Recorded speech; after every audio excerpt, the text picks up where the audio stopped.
All right, what's going on, my friends? It's now 3 o'clock. The Trailblazers host the Golden State Warriors. Opening night tonight. Tip-off from Moda at 7. Tickets are still available at trailblazers.com. T-shirt giveaway courtesy of Moda Health. All the seats are covered with the shirts.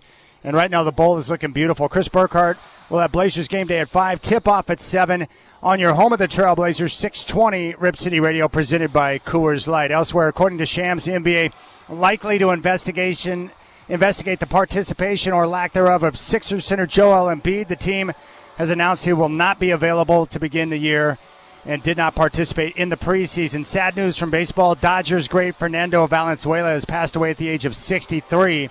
In 81, he won the Cy Young Rookie of the Year and a World Series. Casey Holdahl will join the show at 3:20. Travis Demers at 5:20. The Rip City Drive with Dwight and Chad live from Moda Centers next.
All right, what's going on, my friends? We are live here at Moda Center, Section 330, as we get ready for opening night. Trailblazers and Warriors. I checked the line. Golden State favored by 7.5. Tickets are still available right now at trailblazers.com.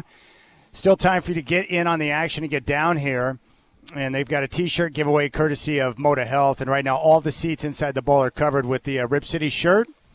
And Godfather, you've covered an opening night or two in your time. Yeah. What do you think people enjoy most about opening night, and what do you like most about opening night? Oh, I think the best part is you haven't lost a game yet. You come into the building, you figure, hey, let's get off to a good start. Let's see what the season's going to be like.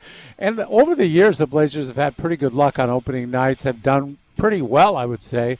And, and then there's a little more ceremony about it, Chad. The introductions to players are always kind of special. Yeah. Usually there's a video presentation of some sort. Tonight there's T-shirts. It's just a special night to be here. Yeah, I agree. I look forward to opening night. It's always been special to me ever since I was younger, with basketball season starting back up. And tonight the Trailblazers will get a chance to unleash the new version of this team. And I can't wait to get the official announcement from Coach Billups on the starting lineup. I'm curious to see if, in fact, he will go with Ant and Tamar.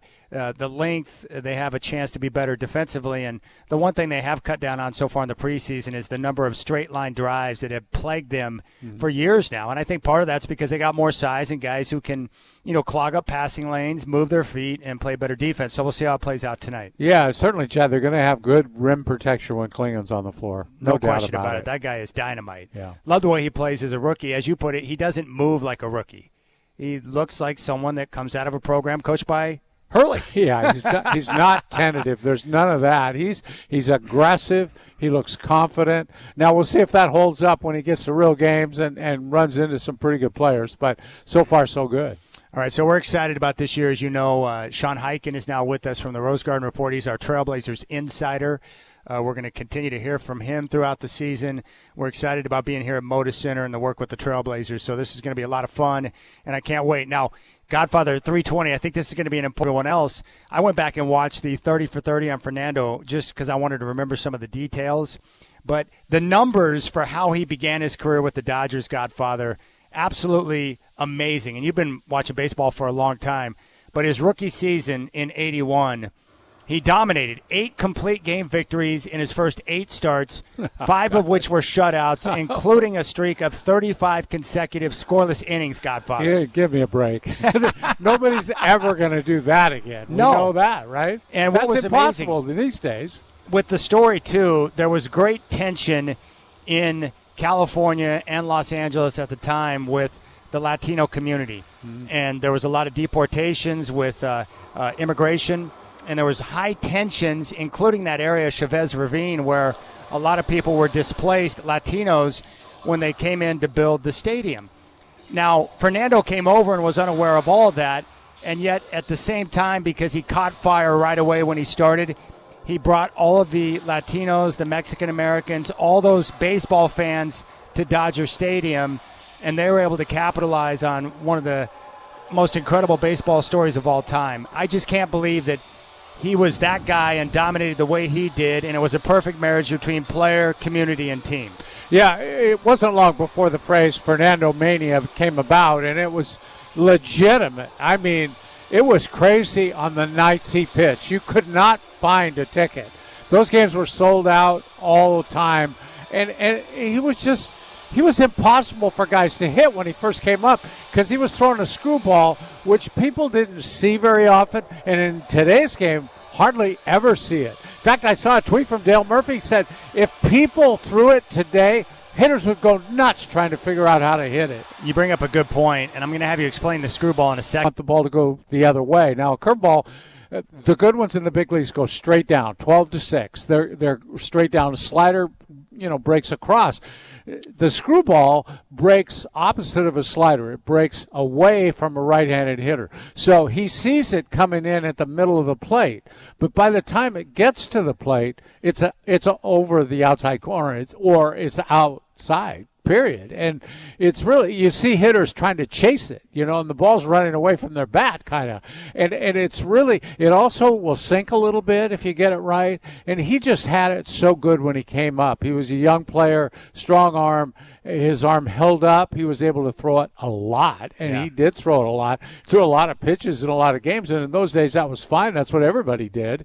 So, He was just so successful with that pitch, Chad, and it did set off a time where other pitchers tried to throw it.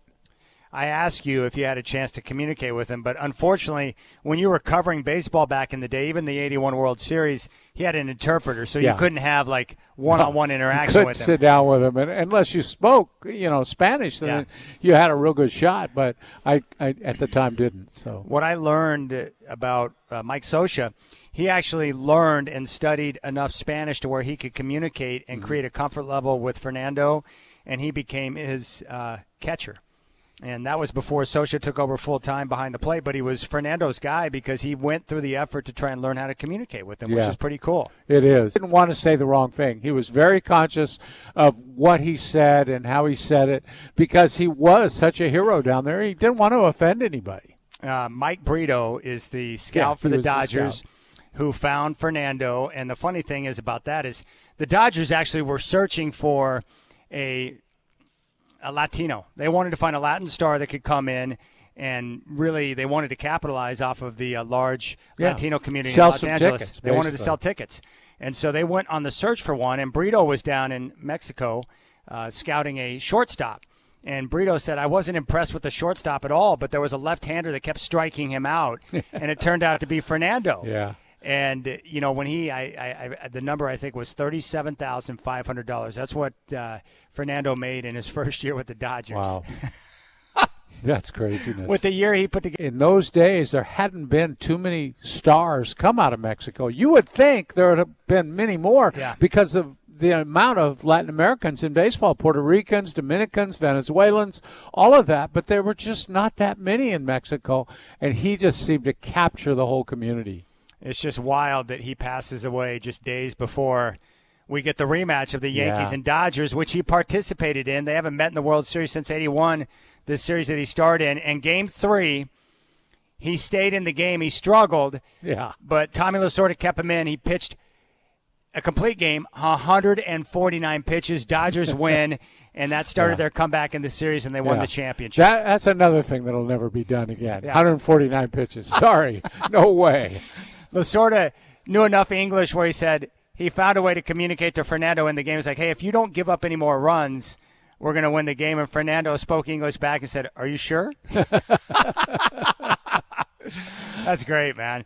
And Lasorda was blamed for, wrecking his career because he threw him so much, but that's what they were all doing back then. They were, and they pitched more frequently, actually. And part of the reason their arms held up is I think they were conditioned better to do that. All right, we'll give you all the details on the new Trailblazers television network. Casey Holdaw, Trailblazers reporter and insider, going to join us next here on the Rip City Drive.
on 620 Rip City Radio. Brought to you by Lazy Boy.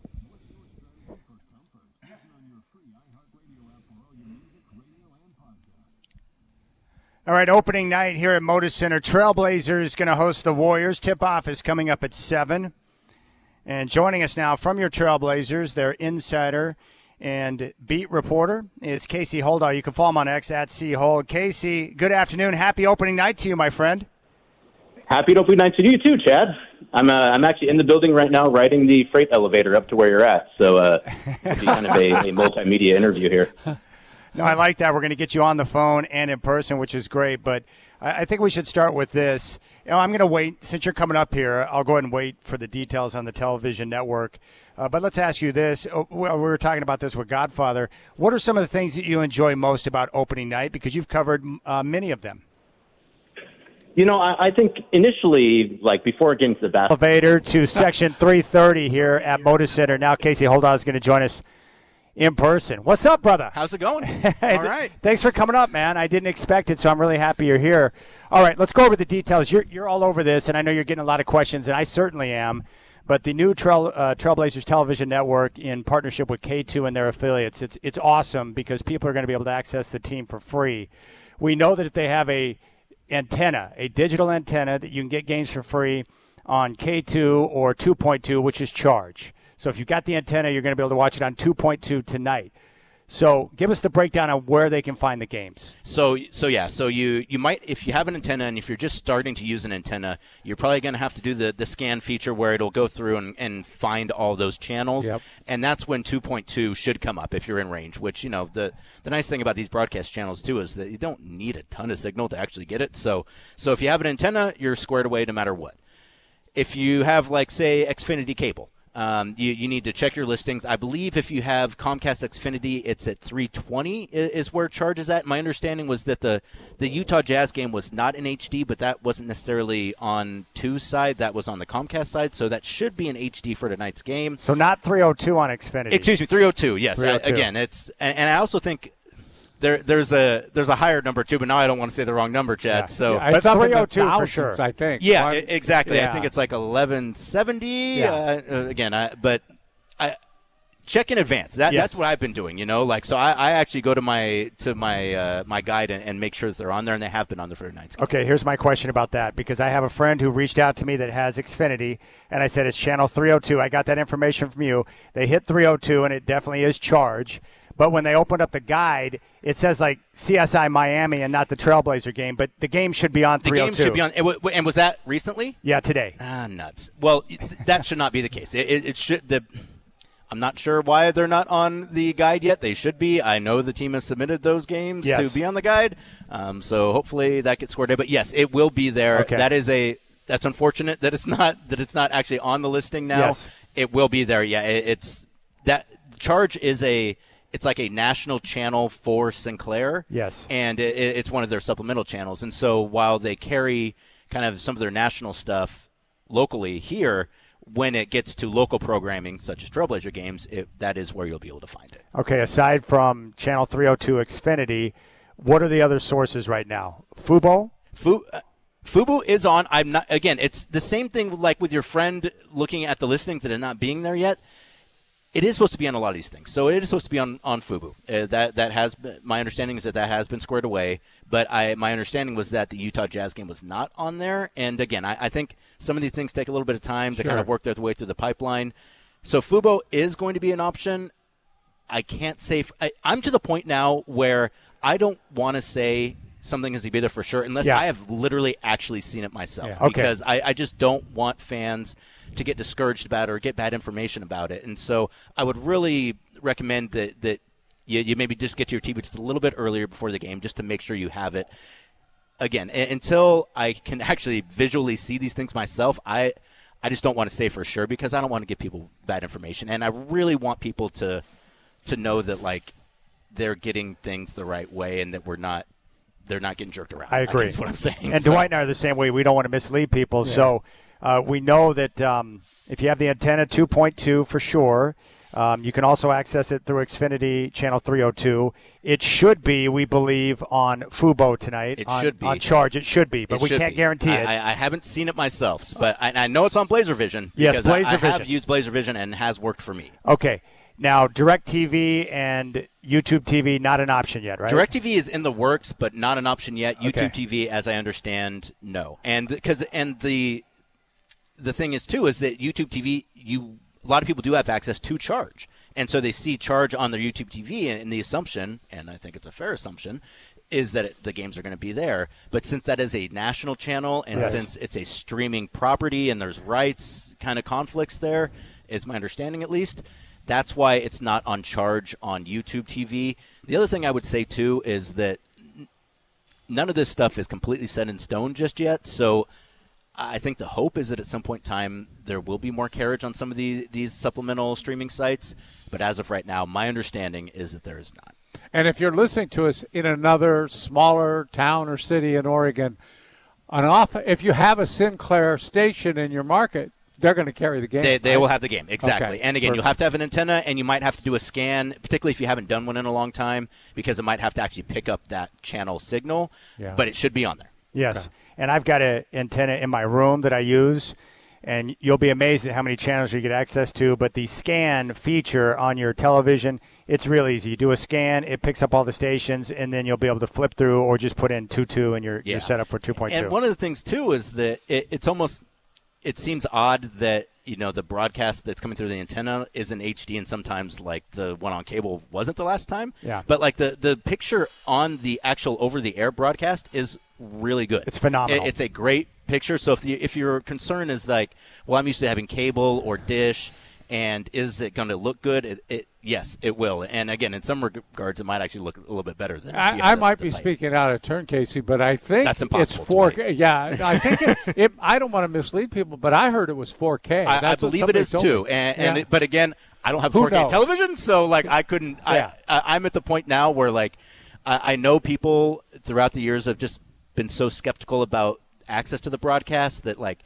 For me personally, I need to see it first before I can. I mean, I'll give you the information I have, but I don't want to say anything definitively until I can actually see it myself. And BlazerVision, great product, and I believe the whole season right now. You go to trailblazers.com/watch, $120. $120, and if you're a season ticket holder, and even for some partial season ticket holders, that's free for you as well. So if you're a season ticket holder and you're watching from home or you're just not coming to the game. You have access to BlazerVision for free. That is part of your ticket package this year. Pretty nice. That's perfect. Which is great. I mean, and that's I don't know exactly what our number of season ticket holders is these days, but I know it's a fairly significant number. So that's a lot of people that just have free access to it, along with people who have the antenna, which is also free access. And I've been told the quality on BlazerVision, like streaming wise, awesome. It looked great for me. Like even the last game that I watched was just the arena feed of the Kings game, and granted that. It's an arena feed, so it doesn't look that great, but, like, it looked fantastic. It didn't cut out once. Like, I really think the BlazerVision is a really good product, and I think that if you're someone who just doesn't want to mess with anything at all and you really want to make sure, like, I just want to watch the games, $120 for the entire season is a pretty good deal. And, again, if you're a season ticket holder and even if you're maybe a half-season ticket holder, I think they're covered as well. So I'd say that's your most – assured way of seeing games right now, though KATU 2.2 is also great too. You just have to have your antenna set. Yeah, and the beautiful thing about the antenna, you just need a television, buy your antenna, which we've priced. You can get a fancy dancy one for like $25, or you can buy them for as low as $9.99 or less. They're not expensive. The team's given out I think like 6,000 of them already. Awesome. And it's it's one of those things too where we're just not accustomed to using antennas anymore. Like it's just so odd to go to see like the evolution of cable or over the air to cable to streaming and now to back over the air. Like it's we're all kind of the things are changing every single year. And you know what I like to tell people, Casey? They hear antennas. It's like I'm not going to get up on the roof and put it. It's not that. No, okay? It's basically like it looks like a. It's like a black index card with like a little, string coming from it, basically. I did have one person who were like, we'll have a really nice set up in my living room. I don't want to put up an antenna because it'll look bad. It's like, look, man, No. like you just plug it It's in. pretty you chic. You can Yeah. unplug it at the end too. And my other thing too is that like I know a lot of people are using kind of those free apps now. Like so, Tubi. Tubi is the most used app of any of the streaming apps because it's free. Even though like they don't have all the best stuff on there, it's free. And I watch stuff on there all the time. And I think over the air is kind of like that now. Like to your point, like there's a lot of channels on there. Oh. There's a lot of content on I there. was amazed at how many It channels really there and were. like stuff that actually is good to watch. Like particularly like a lot of the streaming stations don't have any like older movies, and by older movies I mean like 10 years ago. Yeah. Like there's stuff on both the free apps and over the air on a lot of these stations that like I think you'll be surprised at how much content is actually available on those things. Well, we appreciate the update and the insight on the Trailblazers Television Network. The bottom line is it's great news because people now have access to every game for free. Exactly. That's the bottom line. And that is the bottom line. And again, I know that everyone wants it like right away, and I do too. Like in the past, there's been times where it hasn't been great. Like it's time to make good on kind of all the promises that we've made throughout the years, and I believe they are doing that. To your point, Chad. With Awesome. Casey, the other thing before you get out of here, I want to congratulate you. Judging from the suit you're wearing, you got a substantial raise this offseason. Looking good. You are looking really nice. And he's lost weight. Look at I him. will say nice. something else. Along with over the air and how much good content there is there, these days you can get a very nice suit for a very reasonable price at any number of retailers. I personally like Banana Republic because you can buy off the rack and it fits well. I appreciate the kudos to White, and you've always been a snappy dresser as well. So Yeah, that but actually you means look something great coming from tonight, you, Case. but- I congratulate you. Thank you. That's an old tradition of dressing up a little bit on opening night. I used to do it all the time. I used when to wear was on suits the to every single game. Did you? And then COVID happened, and then the coaches changed, and I was just to the point where it's like I feel weird wearing a suit and while I'm interviewing a coach who is wearing a quarter zip, who Especially makes in like Portland, Oregon, where nobody $8 million dresses up. more than I do. So yeah, like it's one of those things where it almost felt like it just didn't make a whole lot of sense anymore. And I'm not going to wear suits very often, but I figured opening night, like new TV deal. I'm excited about this team. I think people are enthusiastic about the direction of the team after a couple years of it being a bit in flux. And so I just wanted to, I wanted to look the part a little bit. We're talking to Casey Holdout, Trailblazers insider and reporter. All right, we saw the starting lineup against in the preseason finale. They had Tamani Kamara and Anthony Simons in the backcourt. Chauncey Billups was hesitant to give out his lineup at practice yesterday, but it sure seems like we're going to see Tamani and Ant in the backcourt tonight starting with Scoot coming off the bench. Do you anticipate that as well? I do, and I'd be pretty surprised if that wasn't the case. Maybe a last-minute change, or I mean, as far as I know, everyone got through practice yesterday without any issues. So, like, unless and it looked really good, too. And when you talk to the players, too, like, particularly the guys that started in that lineup, they really liked the way that unit played. And when you have kind of the guys in the unit, they're enthusiastic about it, and you see kind of what we saw versus Utah. And granted, you a bit of grain of salt there because it's preseason, but like they looked really good. And again, like if they scoot together, and it worked, and sometimes it didn't work as much as maybe you want to see it. But my point is more that like they need to figure out kind of what things are going to look like going forward, and one of the ways to do that is to try out some different lineups and some different things. And so I think that this year they're going to probably experiment a little bit more than they have in previous seasons, because I think the idea is like, hey, like we got to probably make some decisions here sooner rather than later. Yeah. And we want to have the best information possible to make those decisions, and the best way to get that information is to see those guys on the court. Now, the one thing that jumped out at me about Tamani, you're the one that asked the question yesterday. When you asked Chauncey, it's like, so are we going to see Tamani going the 94 feet defense night in and night out? And he joked with you and gave you a hard time, like, well, now why would you ask me Why would that? you ask? Exactly. Well, He's going to do what he does, right? I thought it was interesting too, but he's like, so when you have your microphone, you're reporting, right? And I was like, well, yeah. And he's like, well, you're going to report when you're at work, and he's right. But my point was that some situations call for different ways to approach it. So Right. yes, like I'm going to approach Chauncey in an interview different than I'm going to approach Donovan Clingan. Of course. And so more of my question was like, is that just a thing where for Tamani it's like, hey, we don't care who we're playing, we don't care what the matchup is, you're going out and you're guarding full court from the tip until the buzzer. And that was kind of more what I was wondering, because I think that actually might be the case. I think it's one of those things. He sure where like, indicated hey, it would hey, be. too, when you're out there, like pick them up the whole way. Yeah, be you.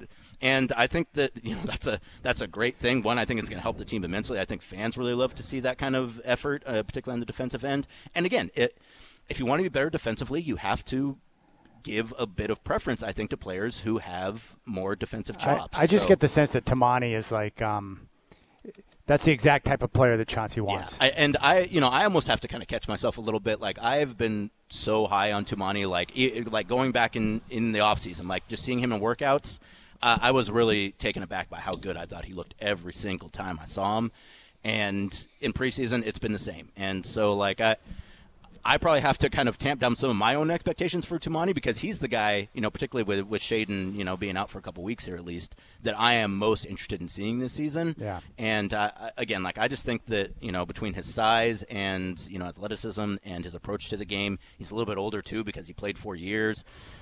I just think I think he's a real important piece of this team going forward, and a guy who can probably unlock some things for some other guys, particularly on the defensive end. Chad and I had a conversation yesterday about playing the Warriors, and I'm interested in your opinion. Going out there tonight, who's the most likely guy to get tangled up with Draymond Green and going nose-to-nose with him? Well, we had three. We picked three guys. It was Avia, Klingon, or Tamani. Yeah, I think I think all three of those are pretty good guesses. I would go with Tamani first because he just seems to irritate. Yeah, exactly. Like, like, you watch him play, and like, he just seems to bother guys, and like, he always kind of has, like, you can always tell when he's like, what's the big deal? Like, like, you can kind of see it when he reacts to fouls sometimes. So my first guess would be Tamani. I think Denny is a really good choice as well, because I think he's a guy who plays with some attitude, and I think that he doesn't necessarily isn't willing to take a whole lot of things. And also, too, when you're a guy who's playing in the East all those years, like most guys, you play Draymond 4 times a year, you kind of know what it is. Yeah. If you're in the East, you only play him twice a year, and so, you maybe don't have as much experience kind of dealing with that. So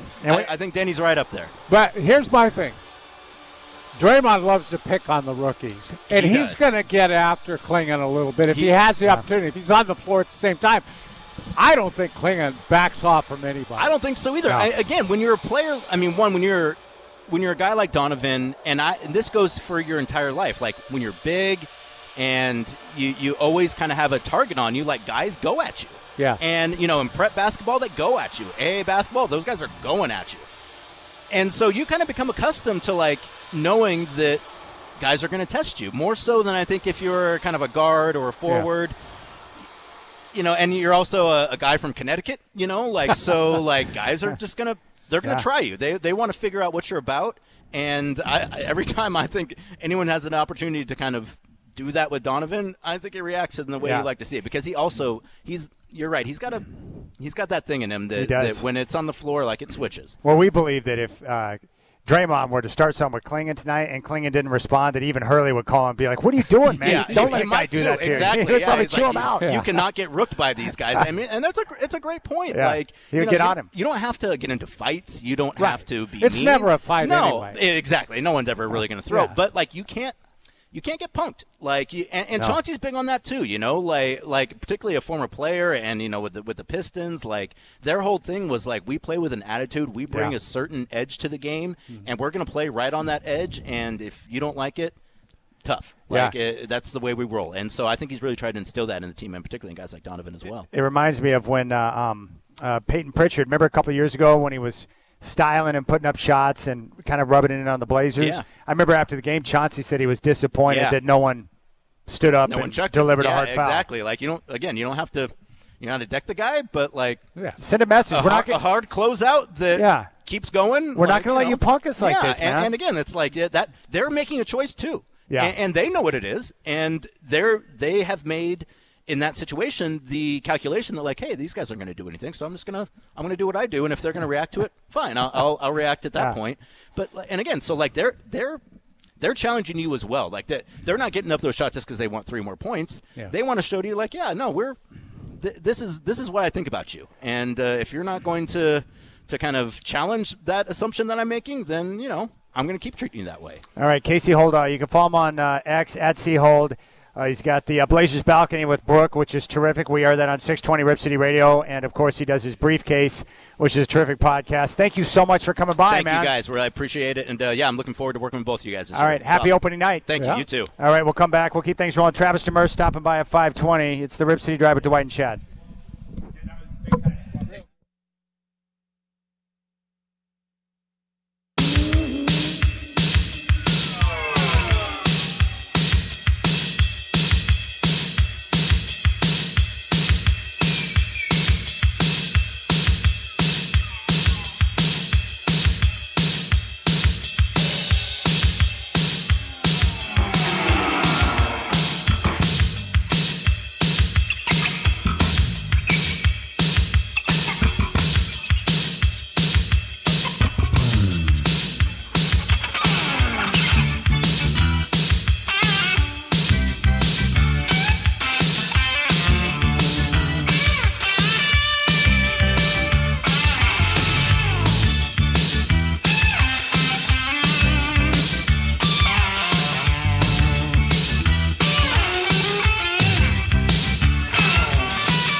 Well, it just came through again, another negative lunch balance statement for my daughter. She must be buying more food for friends at school. Great. Yeah, it's great. I get this like once every other week. The balance account for 1516 is currently negative $22. Wow, she's buying some treats for him. Huh? Yeah, she supplies for her friends. And guess who gets the bill on that one? Dad. It's like, thanks a lot, honey. I appreciate that. Oh, God. All right, I want to walk through this again because I keep getting messages. People think it's confusing, but I'm telling you, buying a digital antenna, which is dirt cheap, you can go to Fred Meyer. They would have it at Target, anywhere where they have like an electronics section. But I know they have them at Fred Meyer because that's where I got mine. Yeah, me too. And if you didn't get a free one from the Trailblazers, you can go to Fred Meyer. That's where the Godfather went. Yeah.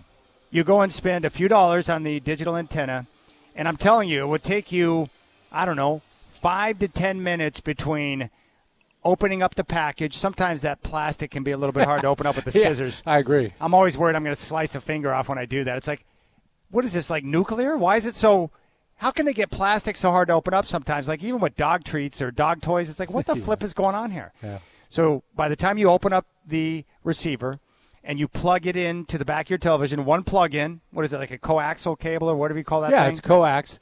And you plug it into a jack. And then, now this is the complicated part, Chad. It says ANT right next to this jack that it goes in. That stands for antenna. Okay? Just plug it in there and set up that antenna. Hopefully you're close to a window, or maybe you can put it up higher in the room, but not necessary. Yeah. And just then you switch over. Yeah, then you go to your TV portion on your television, and you're going to want to go through the scanning portion, which is easy to do. It's basically like a two-touch situation. Yeah. And then it will go through and scan for all the channels that you have access to with your antenna, and then you're set up, and you tune into channel 2.2. So it's not confusing. Pull-up signs that we have notating 620 Rip City Radio for our broadcast position at 3:30. When Susan handed those over to me, I'm like, oh, my God, I don't know if I can set this up. But we figured a way to get it done. When it comes to anything, I can't do much of anything. I'm a useless man. But if I can set up the antenna, then I know anyone listening right now can do the same thing. Absolutely. So here's how you can watch the game tonight. You can, if you don't have one, purchase a digital antenna at Fred Meyer or any place that has electronics. They'll have them there. So if you get the antenna, and it will take you a few minutes to set up, and it's channel 2.2. It's free. No cost aside from the few bucks you're going to spend on the antenna. If you have Xfinity, Comcast, it's channel 302. Don't worry about what the guide says. Even if the guide says CSI Miami, it's not going to be CSI Miami. It's going to be the Trailblazer game tonight against the Golden State Warriors on channel 302 Xfinity. If you have Fubo or Fubu or whatever they call that streaming service, the Charge channel, that's the name of the channel 2.2. It's called Charge. The Blazer game will be available on Fubo. If you have DirecTV or YouTube TV, it's not available there, so you're going to need to get a digital antenna to watch the game for free. Eventually, DirecTV and YouTube TV will have access to the Blazer games on Charge or on K2, but not yet. So you're going to have to be a little bit patient, but that's the process. 3 access points, free with the digital antenna, 302 on Xfinity or the Charge channel, which is on Fubo. Or if you want the streaming access, $120 for the entire season for Blazer Vision. Go to trailblazers.com/watch. Chad, 82 games and it costs $120. Now, I'm not a mathematician. I turn that over to you. How much per game is that, really? And you stream it for free. A lot of channels that you're paying for on cable are out there for free. Yeah, and as my dad would always say, if it's free, it's good enough for me. Yeah. Yeah. Free is a very good price. Tom Peterson said that, and he would never lie. Electronic salesmen never lie. No. Car stereo salesmen, none of those people. Yeah. All right, so that's the details on that. My dad was like, what, they're going to give the games away for free? He's like, that's amazing. Yeah. He thought that was a good deal. All right, we're going to keep things rolling here. Travis Demers is going to join us at 4:20 here at the Pines in section 330, and we'll get his take on the opening game coming up against the Warriors and on the season. We'll get his thoughts on Fernando Valenzuela as well, who passed away last night at the age of 63. Dwight and Chad live at Moda Center here on your home of the Blazers, 620 Rip City Radio.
It's 4 o'clock. Happy opening night. Trailblazers and Warriors tip-off from Moat at 7. Tickets are still available at trailblazers.com. It's a T-shirt giveaway night courtesy of Moda Health. Right now, all the seats are covered with shirts in the bowl, and it's looking nice. Chris Burkhart will have Blazer Game Day at 5. Tip-off at 7 on your home of the Trailblazers 620 Rip City Radio presented by Coors Light. Elsewhere, according to Shams, the NBA likely to investigate the participation or lack thereof of Sixers center Joel Embiid. The team has announced he'll not be available to begin the year and did not participate in the preseason. Sad news from baseball. Dodger great Fernando Valenzuela has passed away at the age of 63. In 81, he won the Cy Young Rookie of the Year and got a World Series ring defeating the Yankees. We got Travis Demers, who's going to stop by coming up at 4:20. He'll join us here in the Pines. More of the Rip City Drive live from Moda coming at you right now.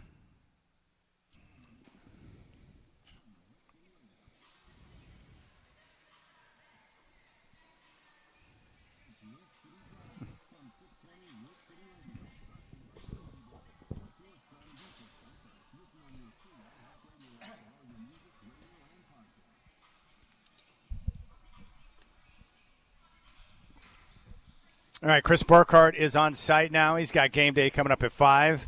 And Godfather, I've got Mark right now busting my balls on X. Yeah, I saw it. He's like, look, I'm not going back to the 1960s, Chad. You do not have to get on your roof to erect some type of weird contraption like your dad did back in the 60s. It's not what these antennas are about. It's very simple. You buy one, it remains inside the house, on the windowsill or up against the wall or on top of the TV, and then boom, you get your free channels. And they're actually very small. A lot of people wouldn't even notice it's there. It's very discreet. Yeah, the one I have, actually, I have one that's a long bar and it fits on top of my screen. Genius. Nobody even sees it.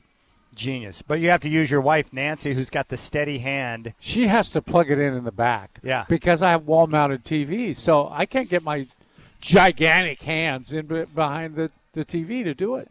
I would never want to play the game of operation with your wife because I know how these doctors work. They've got the steady hand. I don't know how they do it. Yeah, well, she's the surgeon. She's just learned it. And they have all these weird – you should see some of these weird tools they use to operate on people. It's like, what is this? I mean, you could kill 3 people with that in 5 minutes if you wanted. Yeah. I mean, nasty. And she's saving lives. Yes. I can't even hold a freaking rangefinder to figure out how far away I am from the pin. Yes, I keep shaking. It's like, what's wrong with me? Well, all it takes with those rangefinders is just a little twitch, and you're measuring something 350 yards away. Those things are dumb. I tried to use one because one round this summer, I forgot my Garmin golf watch, which I love to death. And so my buddy that I play with, Glenn's like, don't worry, dude, you can just carry my rangefinder because he's got a watch too. I couldn't use the darn thing. I said, I know it's an 80-yard shot, but why does it tell me it's 300 yards? Because I'm picking up some train tracks or oak tree in the background. Because my hand's shaking. It's like, what's wrong with me? Yeah. What's up with that? You figure they'd make a device that'd be easier than stupid rangefinder. It shouldn't be as hard as it is because most people, I mean, I don't shake normally. You don't see me sitting here shaking and everything.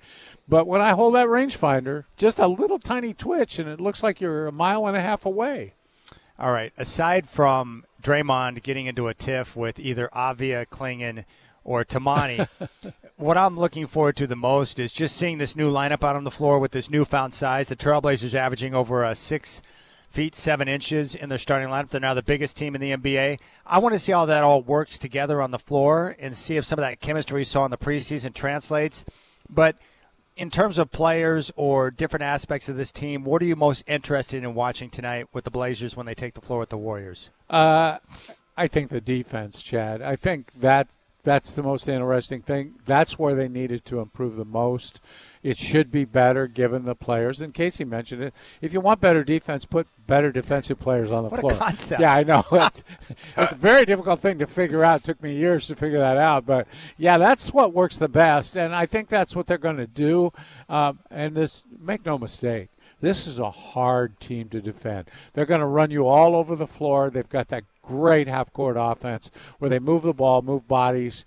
This will test their defense right off the bat. Yeah, I think it's the perfect test because the Warriors, with their movement and the way that they constantly cut and pass, they force you to defend all 5 spots.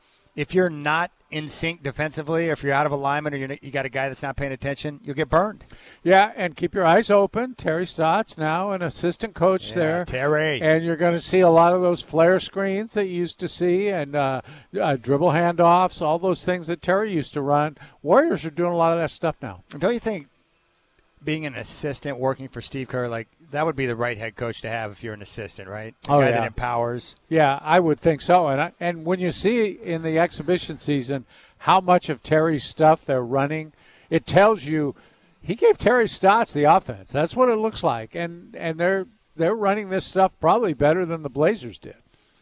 Well, one thing I know about tonight, no matter what we see on the floor with the Trailblazers and Warriors, it won't be anywhere close to what we saw in that whole ridiculous scene down at L.A. at Crypto.com Arena. Oh, my, Chad.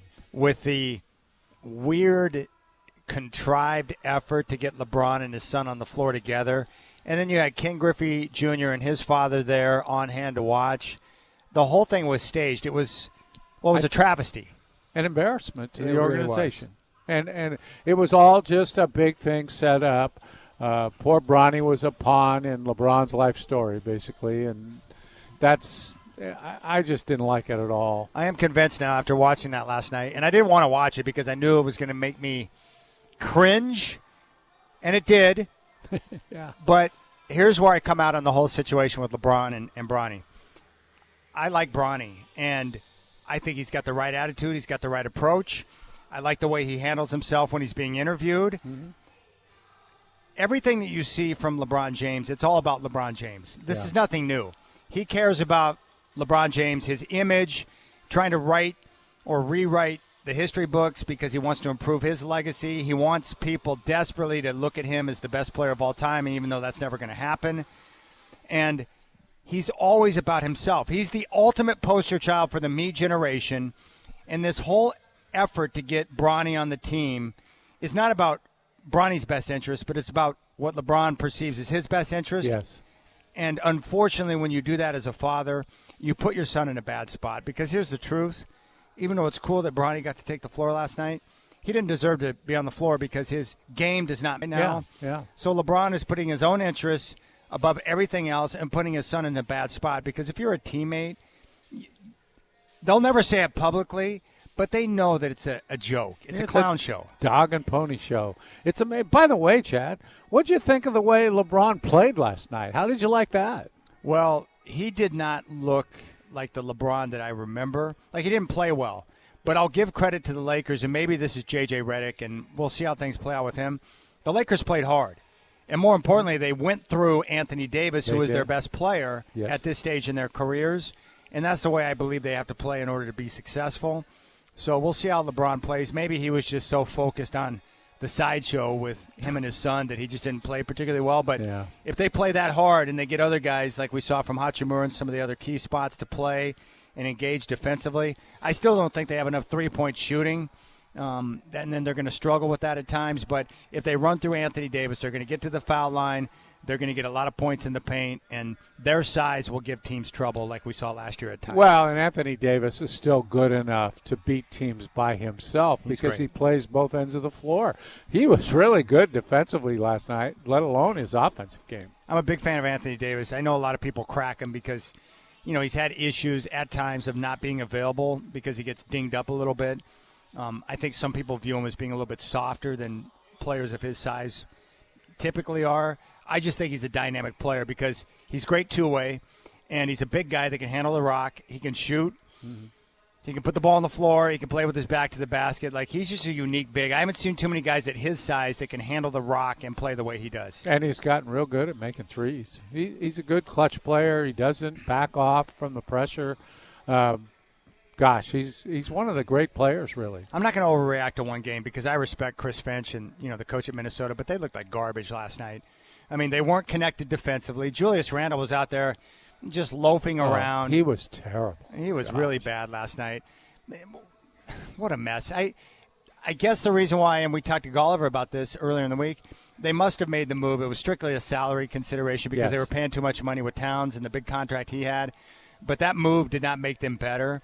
And I don't dislike Julius Randle. I like him a little bit. I like his game. But I just don't think they're going to be the same team we saw last year. And if they're not, the same team we saw last year defensively. They were number one in the league. They're not going to be able to compete in the Western Conference. But that was just a travesty in terms of what they put out there. Poor effort. Randall wasn't really engaged, and they just played a sloppy basketball game. Yeah, I think they were 17th offensively last year, Chad. And if they don't have Towns, they're not going to be very good offensively. And their defense has to carry them. And what we saw out of them defensively last night isn't going to be good enough. No. It's not going to work. They'll pop right back down where they were before. Yeah, they'll become irrelevant real quick. Yeah. Yeah, that wasn't sometimes you get the right mix, the right combination of guys, and Finch was playing all the right notes last year with that squad, but I don't know. We'll see how it plays out. But the early returns with what I saw last night, not impressive. Hideous. Yeah. But come on, LeBron. Like, that was an all-timer. He's done some crazy stuff going back to the decision, but that one was what we saw last night with that contrived effort was that takes the cake. And I credit Petros and a couple other media members in L.A. who called it out for what it was. Yeah, Michelle Beadle was also – she was all over it, saying that it was staged. And it was – I mean, it was just so – And remember, Michelle Beadle was the one who was on ESPN who was covering the NBA. Mm-hmm. She was on the finals, the playoffs, and everything. She took a crack on LeBron about the decision. He got wind of it, and he made sure that she was removed from the coverage. She was long gone real fast. She believes it. She even has talked about it, that LeBron was the one that got her off. Mm-hmm. But that's how he operates, man. Yeah. It's like, dude, she didn't ask you to do that special show called The Decision with Jim Gray. You made that choice, you and your crew. That's not her. That's you. And you can try to rewrite history, but we all saw it, and it was terrible. It was. Shouldn't have done that, man. He's been a part of some real stunts, hasn't he? I'm surprised Jim Gray agreed to do something so pathetic. It's like, Gray, I know that you're Mr. Big Issue, and I know you're around all the big stars, but you should have told your boy LeBron, like, hey, this ain't a good idea, man. I can't do it, LeBron. This is not the way to go about it. I don't know what you're trying to do here. And then it was such a bad idea. Remember the spin on that afterwards? Oh, it was about the kids. Oh, yeah, sure it was. Yeah. Last night was about Bronny. It was about the family. No, it was about you. Oh, he tried to make it about his family. He brought his daughter involved in it with her birthday and all. I don't think so. Yeah, he is very unlikable. But there are people who, like it goes with stars, there are people that will defend him to the end. What I love is the people on the Clutch payroll that continue to defend him. ESPN was just so – it was like one of the most inspirational and, anybody who has kids must have really loved it. Well, why did Griffey and Griffey Jr. show up to that nonsense? I think they got conned somehow, or they got paid. They might have gotten paid to show up. That's possible. If they're smart, they ask for money to come. You got to get an appearance fee on something like that, don't you? Hey Ken, we want you and your father to come down. No, we ain't doing that. Well, we'll pay you. How much? This much. Okay, we're in. Yeah. Hey, Dad, I got us paid, man. Okay, I'll show up. Yeah, I'd love to. Yeah.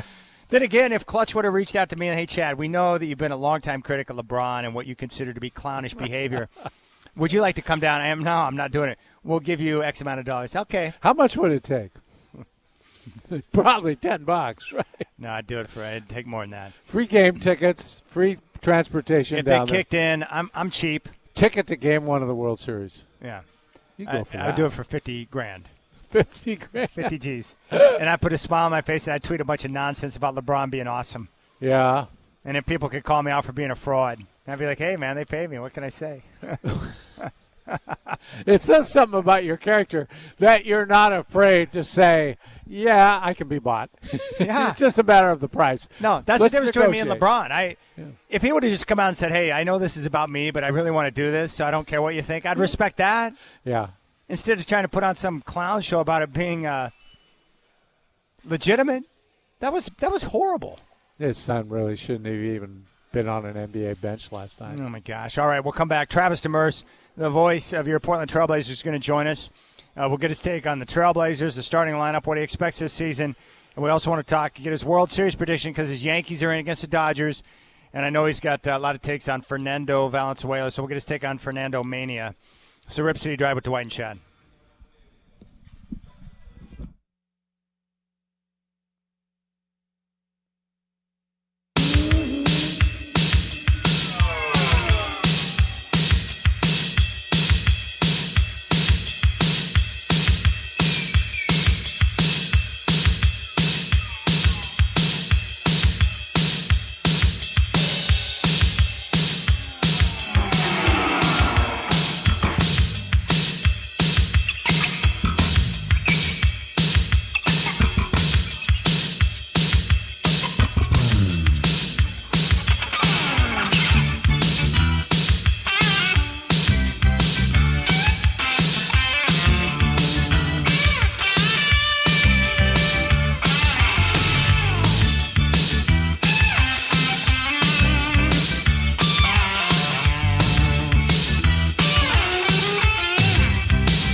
hoping perhaps to make him try too hard. Fernando ready, and the strike 2 pitch is hit back to the box, dribbling to second. Samuel on the bag, throws to first, double play. Fernando Valenzuela has pitched a no-hitter at 10:17 in the evening of June the 29th, 1990. If you have a sombrero, throw it to the sky. Incredible call by the great Vin Scully. How amazing was that call? Throw your sombrero to the sky. Well, joining us right now on opening night here at Moda Center, getting ready for the Trailblazers and Warriors, the voice of your Portland Trailblazers, Travis Demers. Trav, what's up, my friend? What's up, friends? So good to see you. Man, you and I were talking earlier on the phone about Fernando. 35 consecutive scoreless innings in his rookie season where he won Cy Young Rookie of the Year and a World Series. It's unbelievable, and I don't know that you're ever going to see a guy win the Cy Young and the Rookie of the Year in the same season. I don't know if it's been done since. I don't know if anybody else has ever done it, but I know Fernando I don't think did. so. I don't think you're going to see all those complete games anymore either. He started his career 8-0, Yeah. and 5 of those were complete game shutouts. Yeah. That's never going to happen again. You're probably never going to see anybody throw 5 complete game shutouts in a season, maybe a career. Right. Again. So to see him do that in his first 8 Major League victories, it's unbelievable. And for me, I was born in 81. I was born the year that he broke into the Major Leagues. So when I started paying attention to baseball when I was 6, 7, 8 years old, he was a legend because, of what he had done already. And, when you're that young, you think a guy's 100 years old. Yeah. And he wasn't. But it was... To me, he's always been somebody that I've been fascinated by for so many reasons. And the more that you watch and learn and read about him over his career, like he's not just a baseball player to some people. He's a hero and a legend. There's so many reasons why. Did you see him in the game he pitched in Portland? Did you happen to see that? I did not. Or final good season in '96 with the Padres, where I think he went did. like 13-8, but he pitched well for them. Yeah, and that was when the Padres were starting to get better too. They had that just beefy lineup. Caminiti was winning MVPs. That was a good Padres team that went to a World Series a couple of years later, and he was really good for them. All right. We'll get to basketball in a moment. Dodgers-Yankees. Your team is in. This is the matchup we all wanted to see. What's your honest take on the matchup? I'm terrified. You've got to get off to a good start. I told you. Right? Yeah. Look, here's the thing.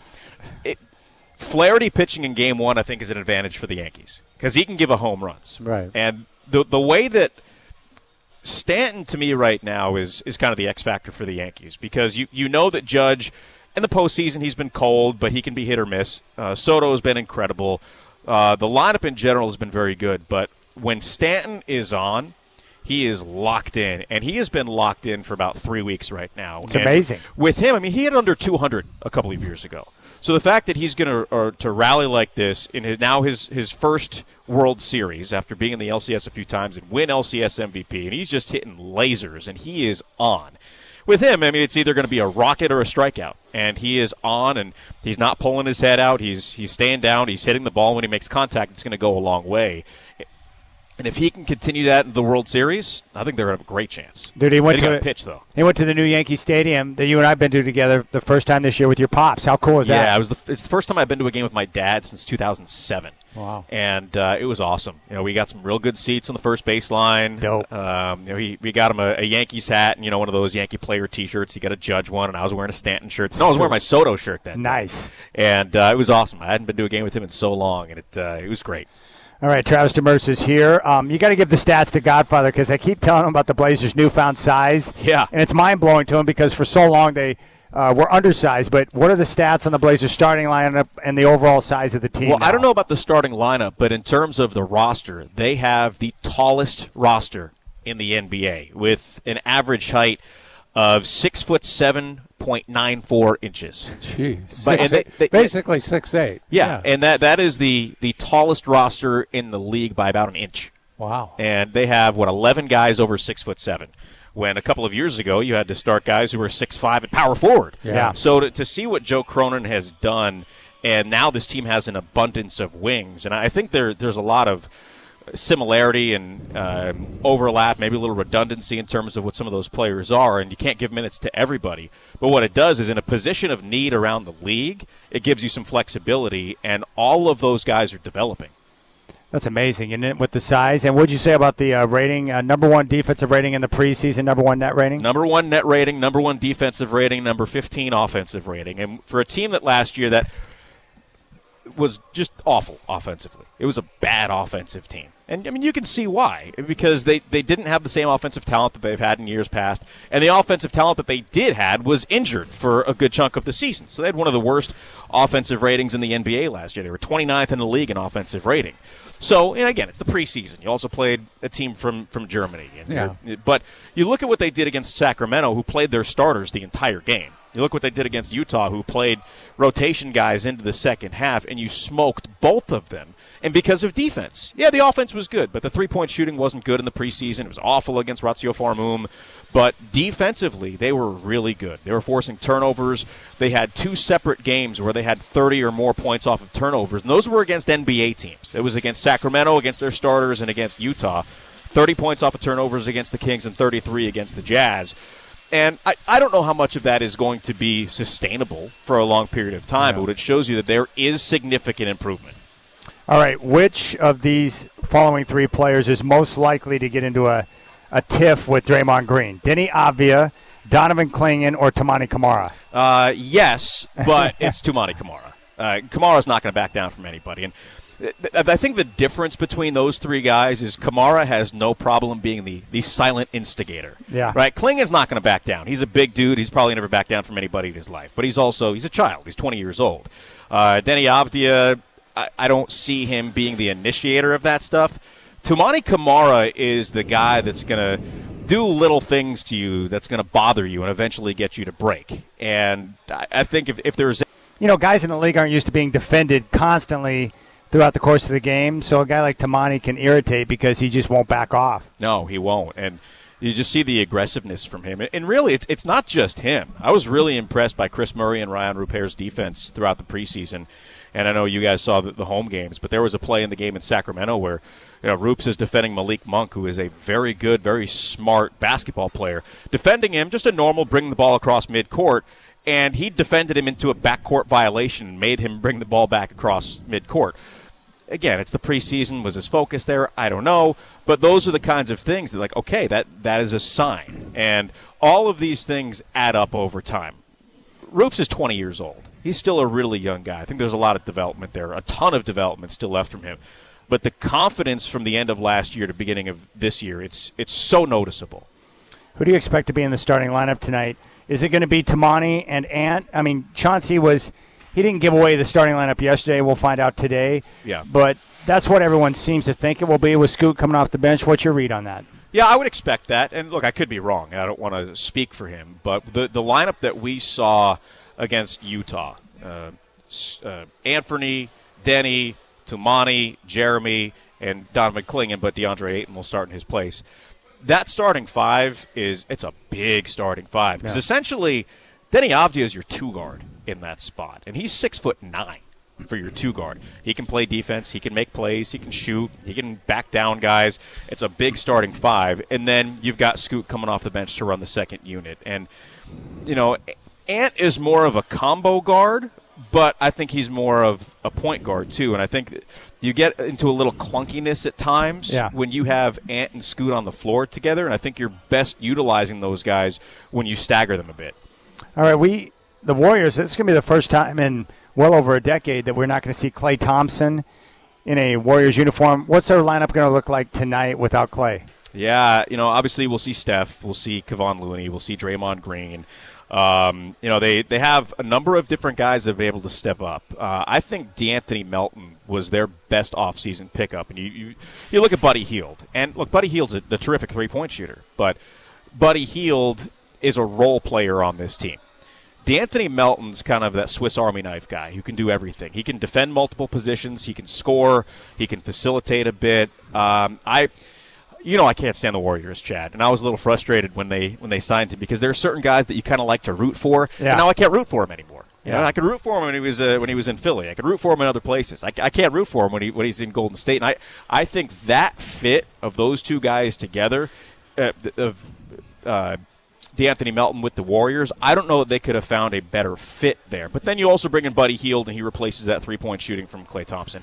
And he's a better three-point shooter right now anyway. Yeah, now you talk about Portland's defense.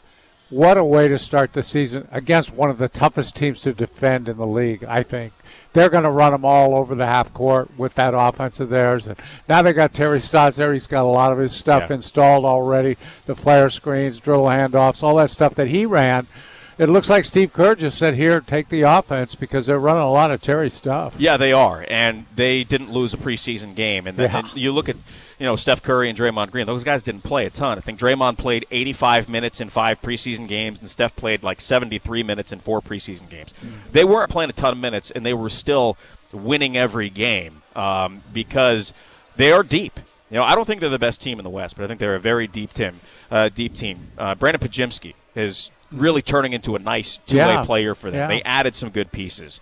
So I really like a lot of what they're doing, and I think they're going to be a scary team. And I know people aren't looking at them to be a championship team this year, but they weren't the year they beat Boston in the finals either. And it would not surprise me at the end of the season to see the Warriors in the mix with that. But you talk about the schedule, Dwight, and Tom Haberstroh on our conference call for TV went over some of the metrics. And some of this stuff is way over my head.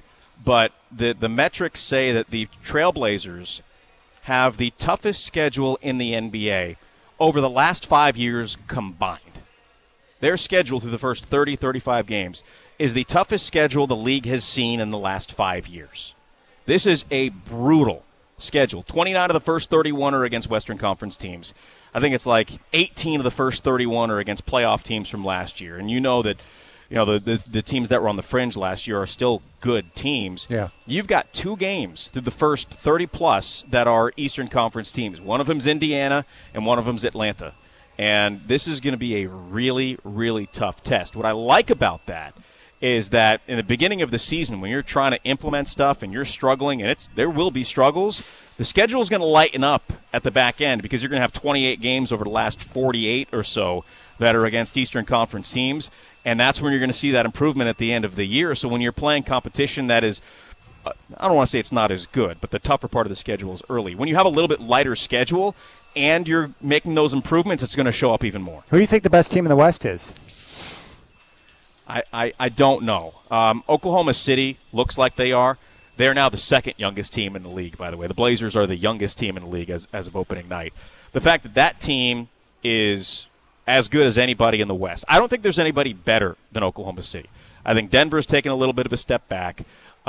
Minnesota, I have no idea what they're going to look like with Julius Randle. It just did not make sense to me. Last night didn't look too good, I'll tell you that. No, it really didn't. And when you have a guy that I think is going to be one of the faces of the league for years to come in Anthony Edwards, he is a scary guy. And Chad and I were talking about this. I don't know if there's anybody I would rather build a team around than Anthony Edwards right now. There might be guys on that same level, but I don't know that I would take Wemby over him or some of these other young guys. He is phenomenal. And when you have him and you don't take advantage of that, to me that's a mistake. So you bring in a guy who's a ball stopper on offense in Julius Randle, and yeah, he can get you points, but to me, he's a Carmelo Anthony of this generation with the way that he plays. He is a liability on defense, and not that Melo was. At times he was. But the style of play with that dribble, turn, fade, isolation type game, it doesn't work today. And that's why the Knicks were so good without him last year. And it's not an indictment that he's not a good player. He is. He's got a lot of Zach Randolph in him. He does have a lot of Zach. Don't you in a lot of ways. See Zach when you watch him, don't you? It's a great point. Yeah. He really does. So I don't know how good Minnesota's going to be, but how is Memphis going to be in a bounce-back year this year? I mean, I forgot about Memphis with the return of their guy. Yeah, they'll have John Morant. Obviously, you're going to see some of the other guys with Bane, and Brandon Clark will be back. And they Jaren had Jackson all those Jr. injuries last year, and those guys are coming back. Yeah, I mean, they were the number 2 team in the West 2 years ago. Yeah. So they're going to be good again this year. Phoenix, they don't have any depth, but the star power is there. Can they rebound from last year?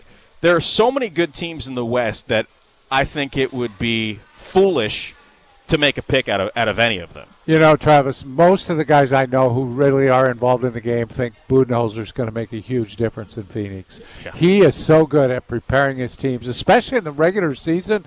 They always have had good regular seasons. Sometimes they've nosedived in the playoffs a little bit, but he gets results. He's a Well, good coach. look what he did in Atlanta, right? Oh, he was gosh. he made Atlanta. Yeah. They were number 1 seed with Yeah. him. Atlanta was. Now, they weren't the best team. They got swept in the conference finals by Cleveland.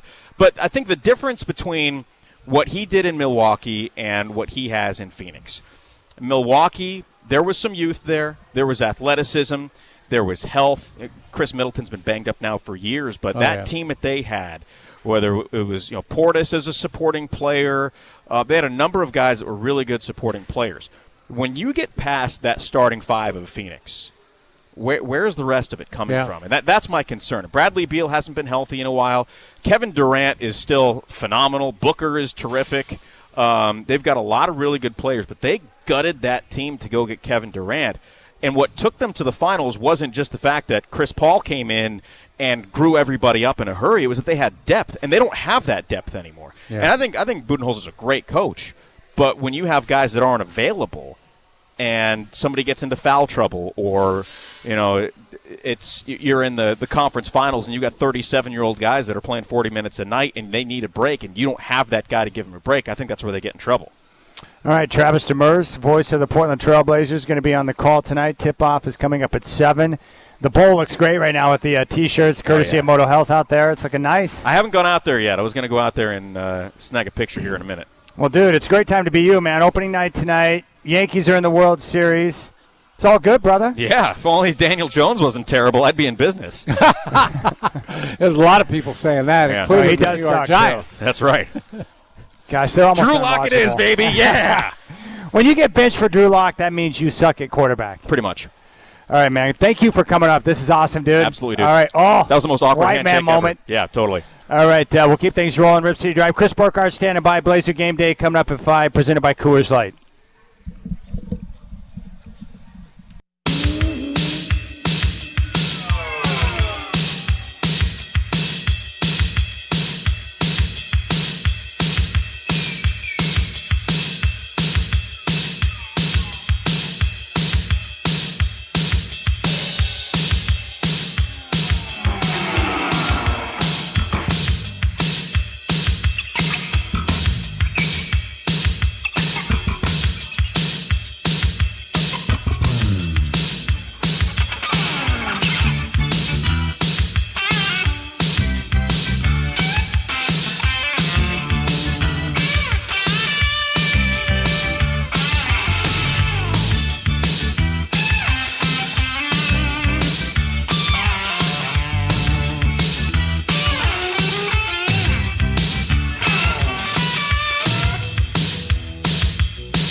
Oh, it's a great song.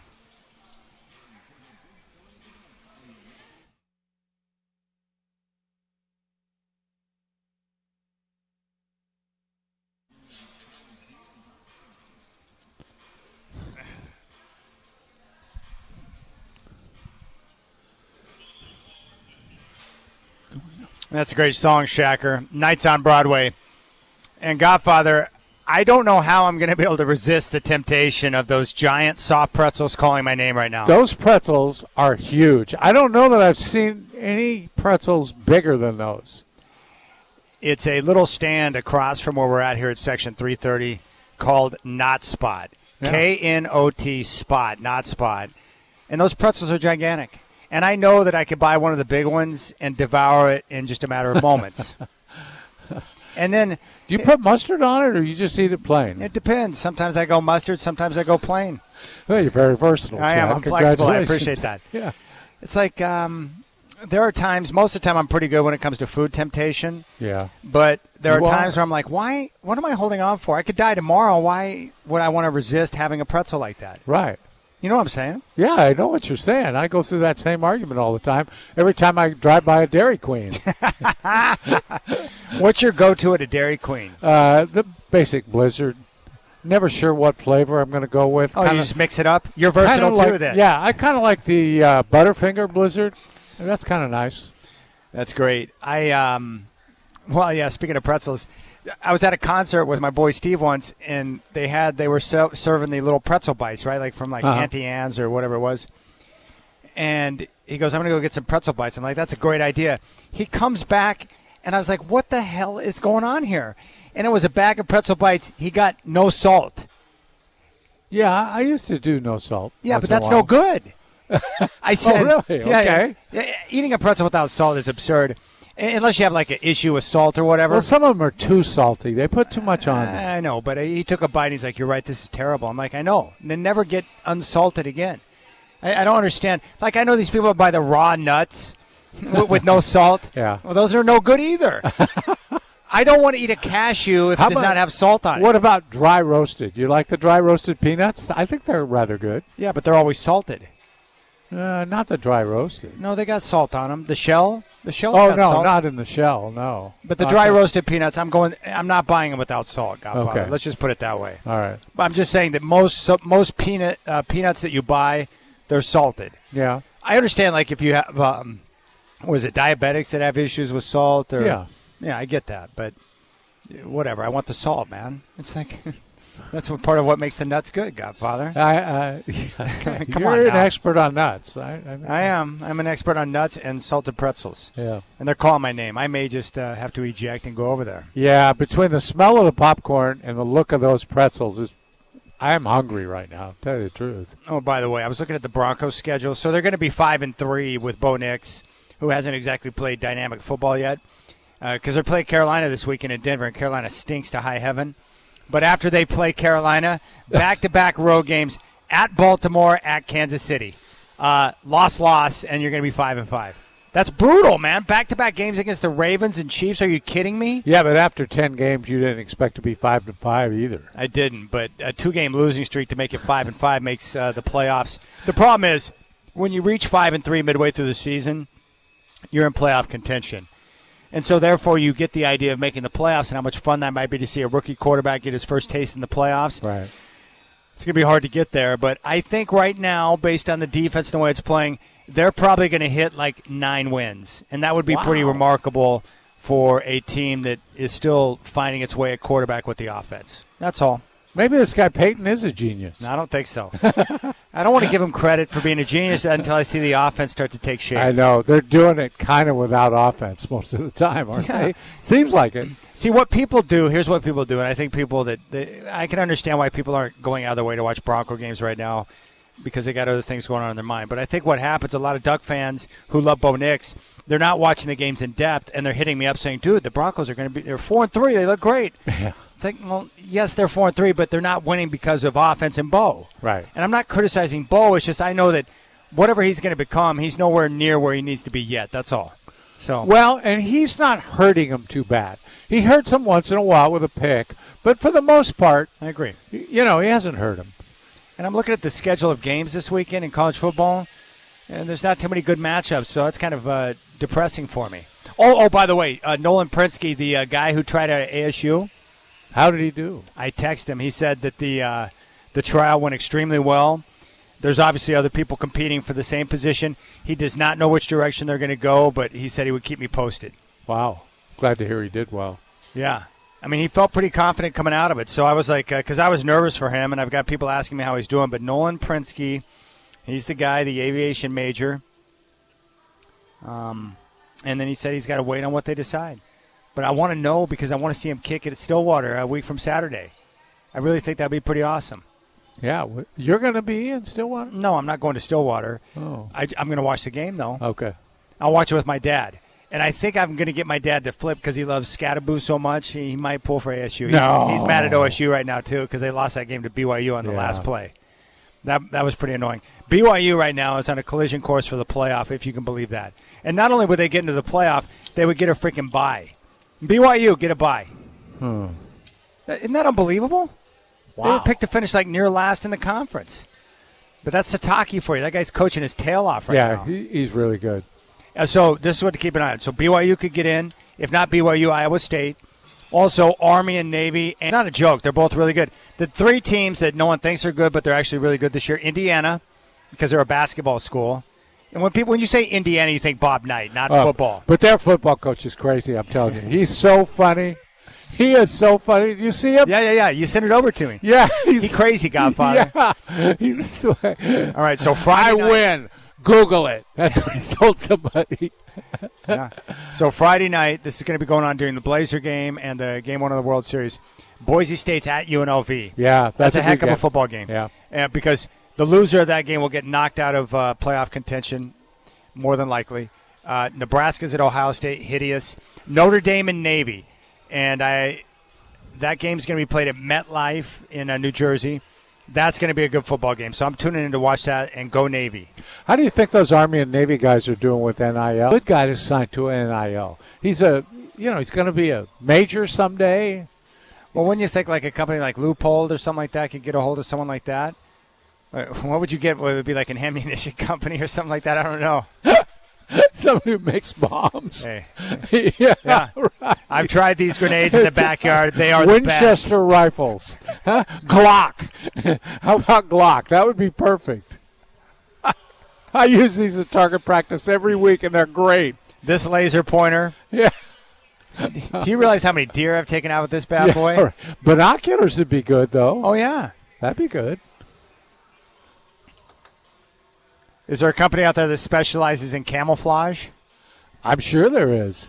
Well, a lot of companies sell camouflage as part of their wardrobe stuff. I mean,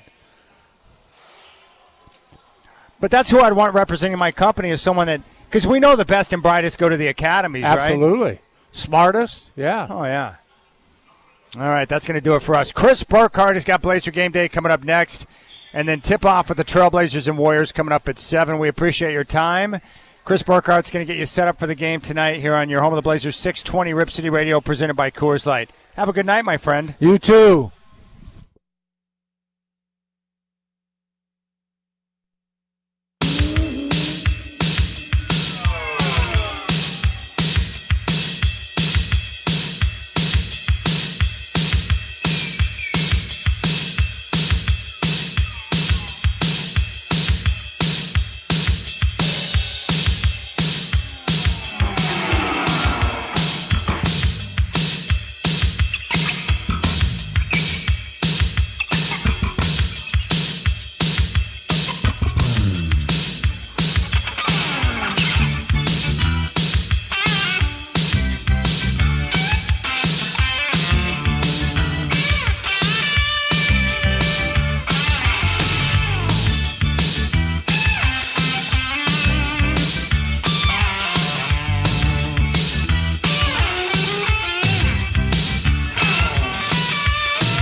Why, hello there, Blazers fans. Welcome into Blazers Game Day. Are you as excited as I am? Because this is not a preseason run anymore. Oh, no, no, no. It is the regular season as the Blazers open up tonight against the Golden State Warriors. I'm your host, Chris Burkhart. You can follow me throughout this one over on X at Chris J. Burkhart. Or you can go over to youtube.com, type in Rip City Radio 620 and join the chat over there. My camera's not working. You get to look at a picture of Chad, but you know what? It's okay. You can still chat to me in the chat there and have a little bit of fun as we prepare you for Game 1 of 82, the run to the end of the season, the gauntlet that is the Trailblazers season, an NBA season for that matter. They are very, very matters too much at the end of the day. But I do think that this team is going to give you a very, very fun brand of basketball.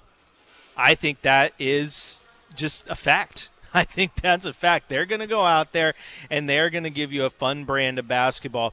And I love that because we've had some games and some seasons in the past, very relatively recent future, where sometimes the basketball wasn't fun. And there was too many question marks. And I think last year, I think it was hard for any Blazer fan to have fun because you had still the fresh open wound of the Damian Lillard trade and everything that went on with that and getting into this new post-Dame era. And that was tough. It was tough to find your comfort zone as a fan. But this time around, you know what you got. You got the young guys. You got guys you've already cling in to. Get it? Yeah, you see what I did there? And I think fans are excited because, again, the hope might be back. Don't get me wrong. I don't think anybody's sitting here and going, okay, this team's a playing team, this team's a playoff team, this team is no, but the hope, the fact that maybe this team is finally turning the corner and doing what you want is pretty nice. And I know it feels good. It has to feel good if you're a Blazer fan. It has to feel good if you're a basketball fan. I think it has to feel good if you're inside that locker room. You're finally going to go out there and play games. Hopefully it's not this tanking thing.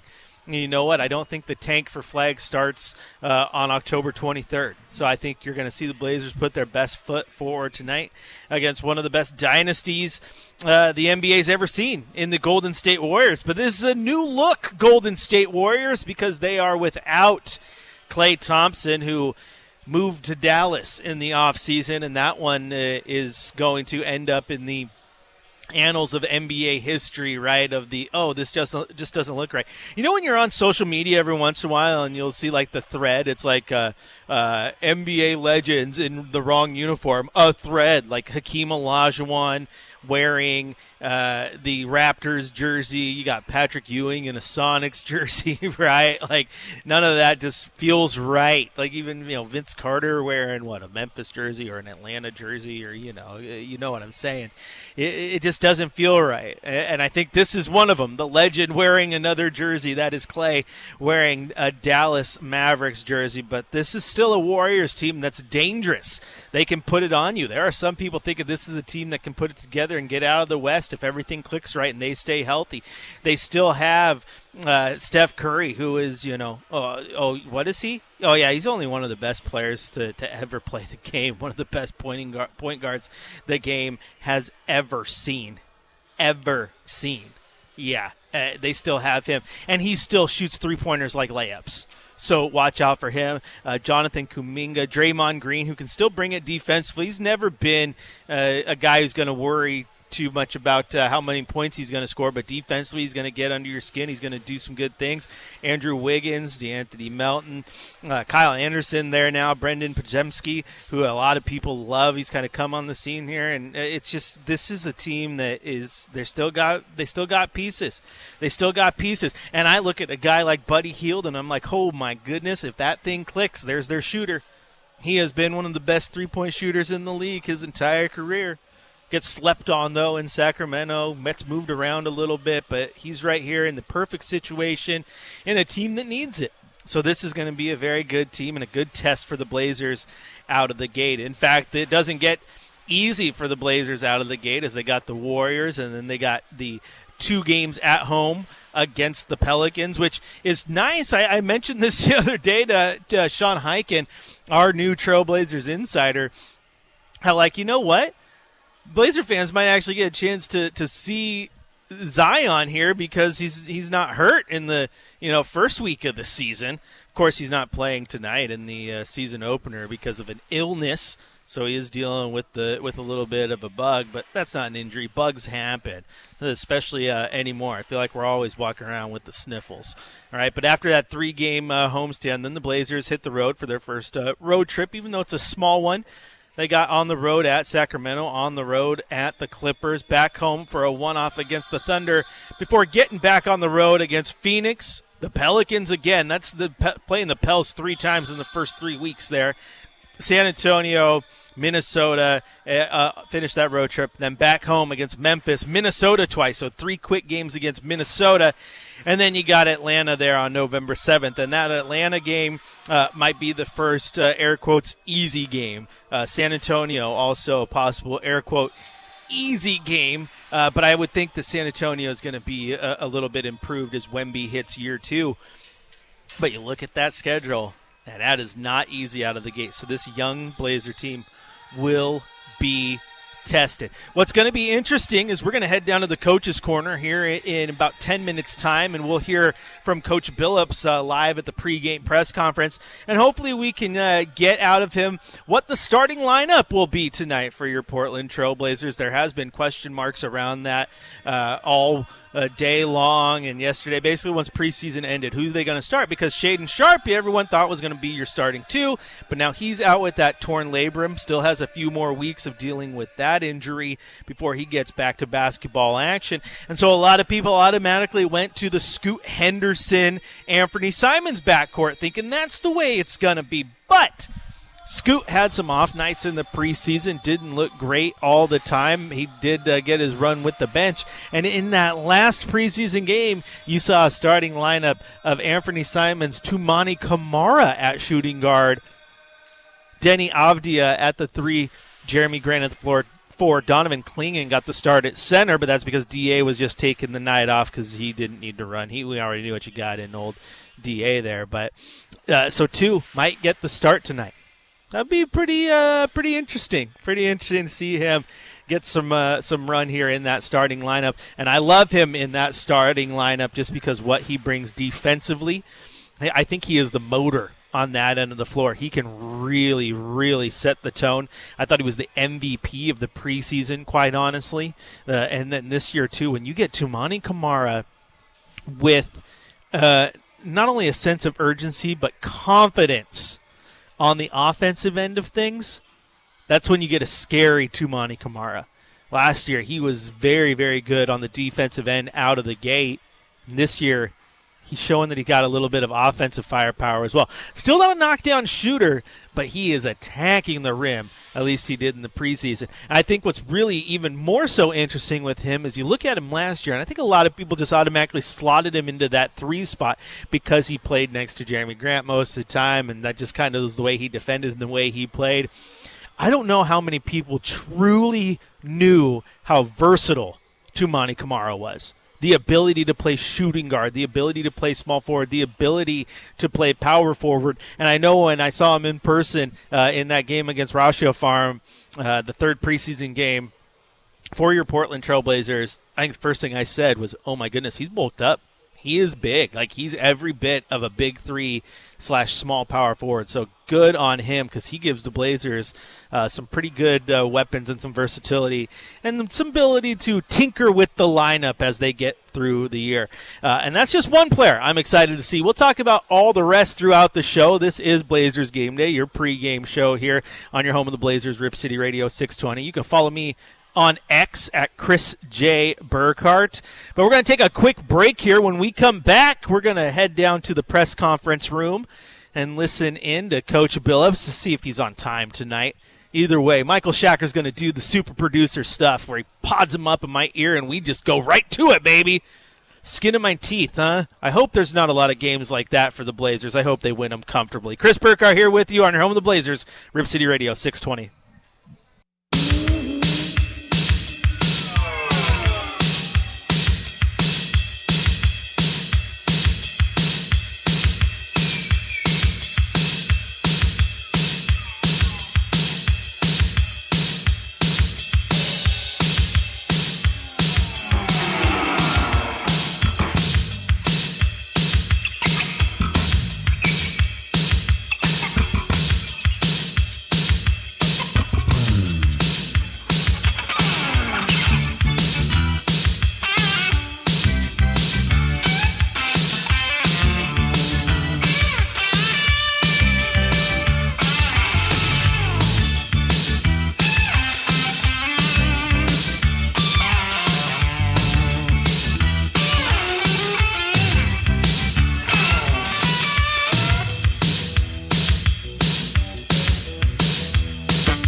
Welcome back into Blazers Game Day. Chris Burkhart here with you. We're patiently waiting on head coach Chauncey Billups, who should be at the podium in any moment. If I stop talking mid-sentence, it's because the audio's podding up in my ear, and he's ready to talk. I don't want to talk over Coach Billups, but I'm pretty sure the first thing he's going to talk about is that starting lineup tonight, because that's the question in everyone's mind, as we talked about. Is it going to be Tumani Kamara?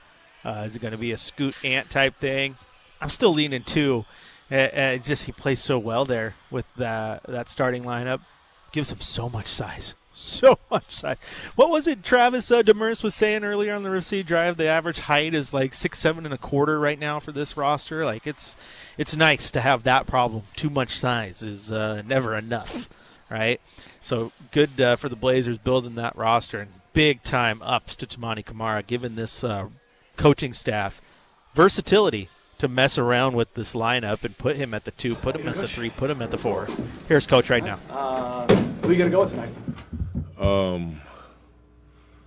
Ant, Jeremy, Denny, 2, DA. So you really didn't know till just now, or you were just messing with us the last couple of days? Well, I wasn't just messing with y'all, but to be honest, you know how things go here. You know, somebody can tweak an ankle at home, and you have to go a different way. You know what I'm saying? I don't know what could happen, so I'll wait until the game. But you like what you saw from that group in the last preseason game? I did, man. I did. You know, I didn't get a chance to play with him that often, but, you know, that game, obviously we had the opportunity to see him. We did it in practice several times, but I've mixed up a lot of different things. I like the size and versatility of the group. You know, probably the first time since I've been here that we've been able to start a team with that type of size, you know. So I think it'd be good to take a look at it. What are you expecting to get out of Donovan in this early part of the season as you kind of work Rob back in when he's healthy? What are you, not necessarily a minutes restriction, are you just going to kind of monitor Donovan and his fitness and kind of see where he's at, or did you see enough on Friday night in the preseason to be more comfortable with him maybe playing 20 plus a night? Well, I mean, I've seen enough, not just that one game. I mean, I'm going to demand a lot out of him. You know, I want him to protect our rim. You know, I want him to get every rebound that he can on offense. I want him to set good screens. I want him to roll, you know. And he's the kind of guy that he'll do anything you ask him. He's just a winner, and I love everything about him. So in terms of the minutes, you just kind of fill it out and see. You know, there's certain teams that play faster than others. You know, as soon as he gets tired, I told him I'm not going to play you while you're tired. If you get tired, I got to get you out of there. You know, so I don't know how many minutes he'll play. We'll see, but I do believe that he's going to have an impact when he's out there. Coach, do you still get way in the back? Do you still get butterflies or whatever you would call it on opening night? Like, you've done a lot of these. Do you still get that kind of feeling? Yeah, I get excited, man. I get very excited. It's like the first day of school, man. You know, you laying your clothes out, and you really get excited about it. It's no different now as a coach. I feel the same way. As soon as that schedule comes out, you're looking at who you play, when it is, what's going on, who's going to be in town. You know, it's a big deal, man. It's a big deal. So that hadn't changed at all for me. I'm really excited about today. From a mental standpoint and understanding the scheme standpoint, is this team light years ahead of where it was last year when you started? Just because you returned so many guys and so many young guys have had a whole year in the system. Yeah, I would say. I mean, even with us being maybe the youngest team in the league or right there at it, I do think that we're light years ahead of where we were a year ago, you know, because even though we're young, I mean, we only really added one rookie, you know. So just that year of everybody got so much experience last year with the way that we were banged up. So those things add up for you, you know. So I feel good about where most of our guys are in terms of how we want to try to play every night on both ends of the floor. I feel good about it. Last year, two kind of got out in front of his skis in the middle of the season. You kind of said, both you and two both said you kind of had to rein him back in to understand his role. So with two? With two, yeah. Okay. has he shown you some growth this summer where maybe he's earned a little bit more of the leash to not operate outside the box, but maybe try a few things? Yeah, I think I know two made a pretty big leap this summer. Just in terms of, one, his approach, and we know that he's pretty disruptive defensively. But I think his shot got much better. His balance is much better on his shot. His playmaking has gotten better. And for me, I'll just tell all the guys they're going to work extremely hard all summer. And I'm saying, okay, well, if you want to shoot more threes, you got to show me that you're a better shooter. If you want to make more plays, you got to show me that you can make plays. Not in a one-on-one workout. When guys are playing 5-on-5, when you're competing really hard, I want to be able to see it. And he did a good job of that. He really did. I give him a lot of credit. He made a jump this summer in terms of those things. And he built up some equity, where he's able to have a little bit more responsibility. When you made the trade, what would have you said if somebody would have told you that Tumani would have been starting on the opening night the next year for you guys? Yeah, I'll be honest with you. When we made that trade, I wasn't very familiar with Tumani. I tell him and tease him with that all the time. I did see him in Summer League, and I was like, man, I didn't see that when we brought him in to work out. So he stood out in Summer League. But I didn't know enough about him until the very first day of training camp. And then that very first day, I said, wow, this dude is going to be a player. Just his approach, and he picked up Ant full court every time, and that wasn't even his matchup. And he was taking charge, like just so many winning things that he did. I learned very, very quickly what he could potentially be for us. But, yeah, the one thing that stood out to me was when we did that trade, I had heard from a few people in Phoenix. One was KD, one was Book. Some of the people in their front, like, they were so devastated to lose him. And that told me everything I needed to know anyway, so. That was just off the summer. I know, it was unbelievable. It was unbelievable. So we you got to give Joe a lot of credit on that one, man. We stole a gem there.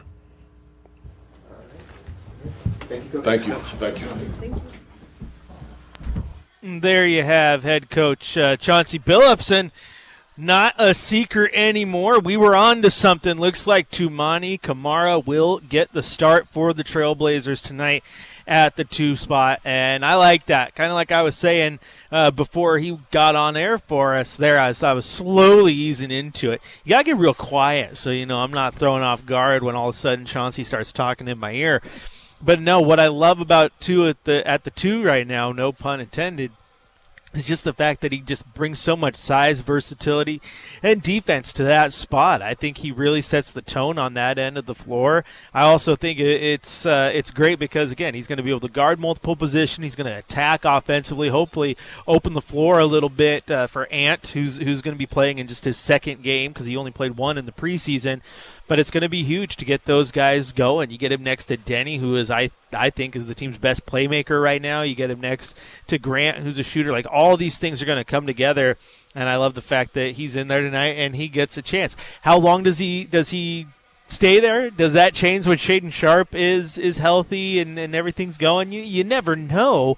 But right now, he's being given that chance, and I think it was Brennan Green of Coin who asked that question to Chauncey there at the end of the press conference. It's like, last year you look at trading Dame and you get Tumani Camara as part of that deal. Like, did you ever expect that here he would be in your starting lineup 1 year later? And I don't know if anyone did. I think a lot of people looked at that trade and were like, okay, Tumani Camara, that's the fill-in piece, right, to make contracts work and yada, yada, yada, and it's the young guy at the upside. And, yeah, he's proven himself.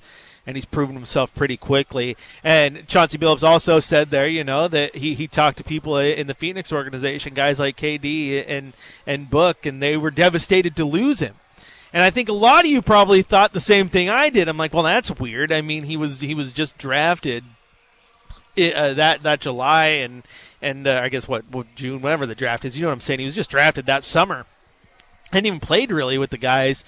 Maybe got to know him a little bit. Is Chauncey pulling our leg? And then you heard a reporter say, and that was just over the summer that they felt that way. And Coach was like, yeah, you know what to do. Head on up to Section 330. Come say hi. I'll be out here waiting for you. Game day continues after the break right here on your home of the Blazers, Rip City Radio 620.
Welcome back into Blazers Game Day. Chris Burkhardt here with you, and it is now time for our Coors Cold Hard Facts. And I'm going to tell you what. Fact number one is, it's good to have Blazer basketball back, isn't it?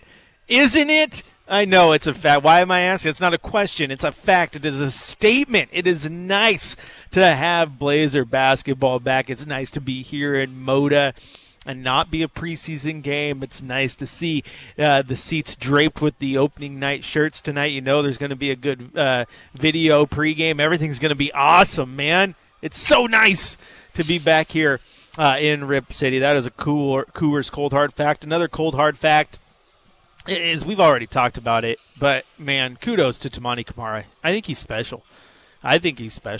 And I know people might look at him and, he's probably, a 15-point per night type of guy in the grand scheme of things. He's never going to light it up. He's probably not going to have a 50-point game or any of that. But, boy, howdy does he change games. You want to see how you can change games without ever scoring a bucket? Look across the court tonight and see Draymond Green, who even at his elder statesman here in the NBA, been around for a while, not as spry as he once was, still changes games. And in his absolute prime, man, he never had to touch the ball offensively to impact that game. He changed everything about it. And two can do the same stuff. I'm not saying he's Draymond, but he makes the impact without you even realizing he's making an impact sometimes. That's exciting. And you know what? 3 sounds like a lucky number, so one more cold hard fact is just, I think if you haven't had a chance to see him in person, I think you're going to be very, very excited when you see Donovan Clingan tonight. He is a mountain of a man.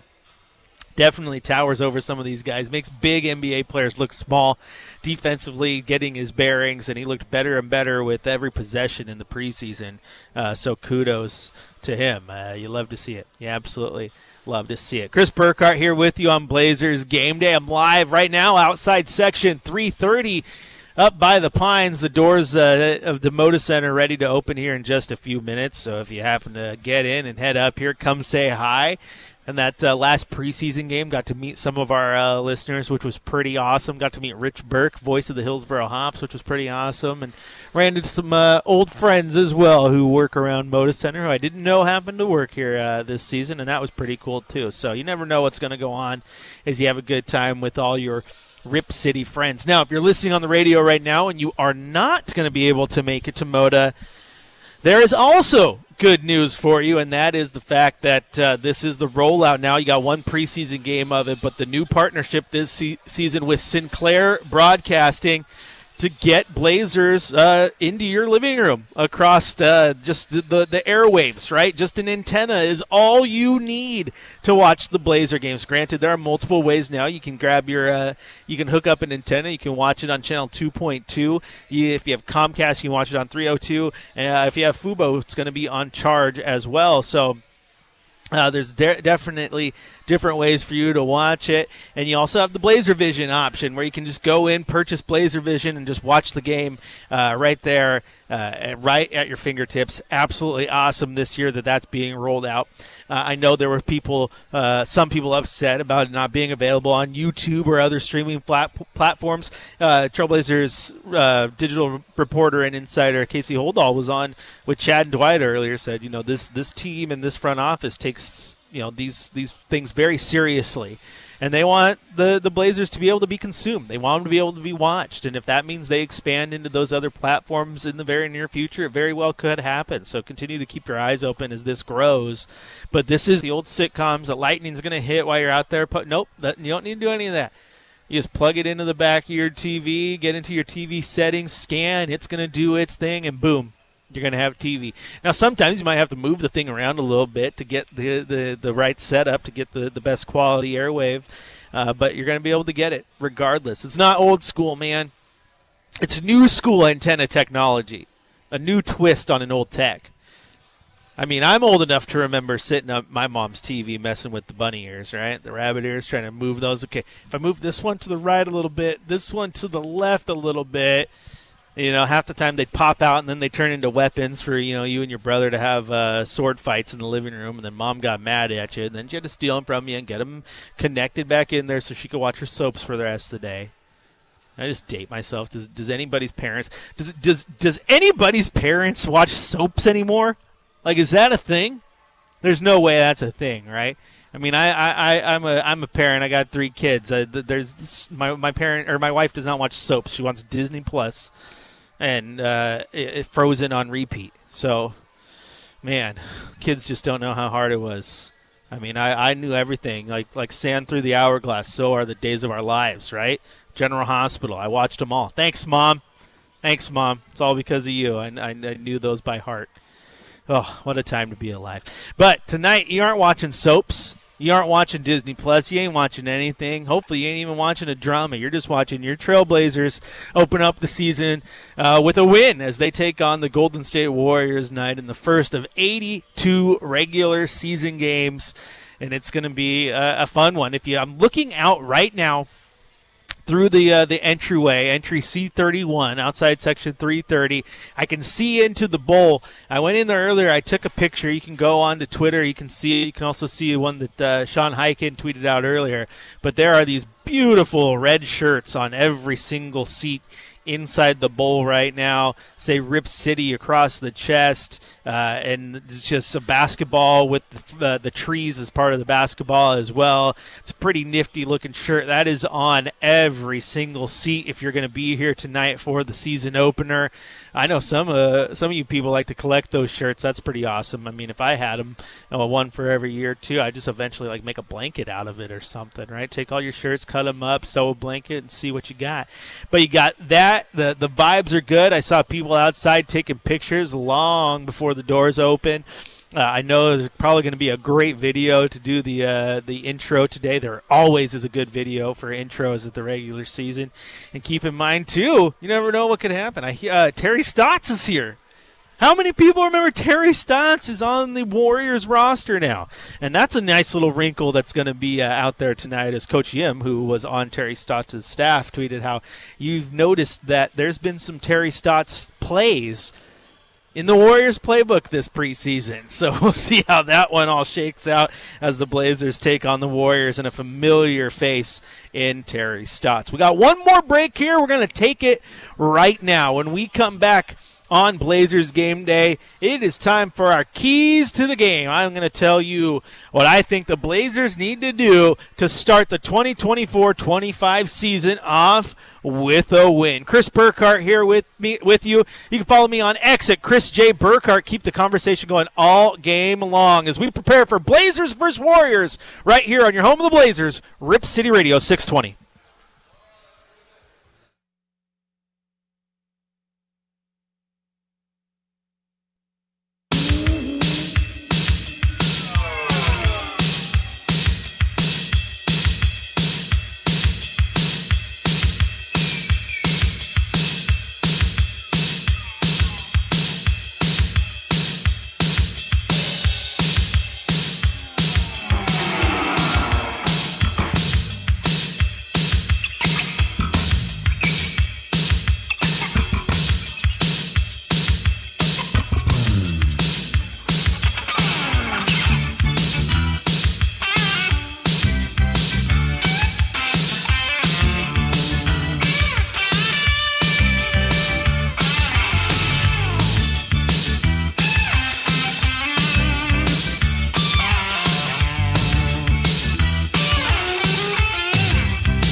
Welcome back into Blazers Game Day. Chris Burkhart here with you. It is time now for our keys to the game. What do your Portland Trail Blazers need to do to get a victory against a very, very good, maybe slept-on Golden State Warriors team? This one's simple. This one is simple. We saw the good and the bad in the preseason with this, but realistically, for the Blazers, one thing they need to do is they've got to take care of the ball against this Golden State Warrior team, because when you got guys like Draymond, they're going to get out in transition, they're going to get out in space, they're going to move the ball, they're going to push the tempo, they're going to take it to you. They're going to take it to you. They're going to score buckets, and they're going to score them quickly. So you cannot afford that against this team. So that's key number one. Just take care of the ball. I mean, you saw that game against the Clippers, right, up in Seattle. I think Scoot had 7 turnovers and 1 assist or something akin to that in that one. And you can't afford that. You got to take care of the ball in this one, the absolute best that you can. Secondarily, the key for me is I want to see that hard defense that we saw in the preseason, especially from that starting lineup, because the starting lineup is going to have the type of guys who can give it to you. Tumani Kamara, what I love about him is he sits there and he gets his body on every single person he's defending, and he makes them work just to go left or right and cut everything. It is not easy to get by two, and that's what I think the rest of the team feeds off of and they start to do as well, because what I noticed during the preseason was Tumani Kamara was playing like that. And that led to guys like Ryan Rupert playing extra stifling defense. Led to guys like Jeremy Grant playing pretty darn good defense as well, getting a couple block shots. And then, of course, Donovan Clingan. So give it to him defensively. And then last, just play loose and free in this one. Don't worry about making your NBA debut. Don't worry about getting the start at the 2. Don't worry about playing your first game with the Blazers. If you're in a new acquisition, just go play loose and free, man. If you play tight, Golden State's going to run all over you. So those are my keys. It's simple. I know it's easier said than done. I'm not as worried about a win tonight as I am just getting the party started, getting motor rocking, getting the Blazers off to a good start to the season, win or lose. I just want to see this team go out there and just give the Warriors all they got. If you give the Warriors all you got and you lose, doesn't matter. Give them all you got, and that's all you can ask for. I don't want to do this tank it in, mail it in, play bad lineups. No, I just want to see good basketball. And you can have good basketball in a loss. Bad basketball, or a loss doesn't mean you played bad basketball. And I think at this point, too, that's what Blazer fans want. They're tired of the bad basketball because there has been a lot of it in the last few seasons. Now you have a chance to go out there and play good basketball. If you lose, you lose.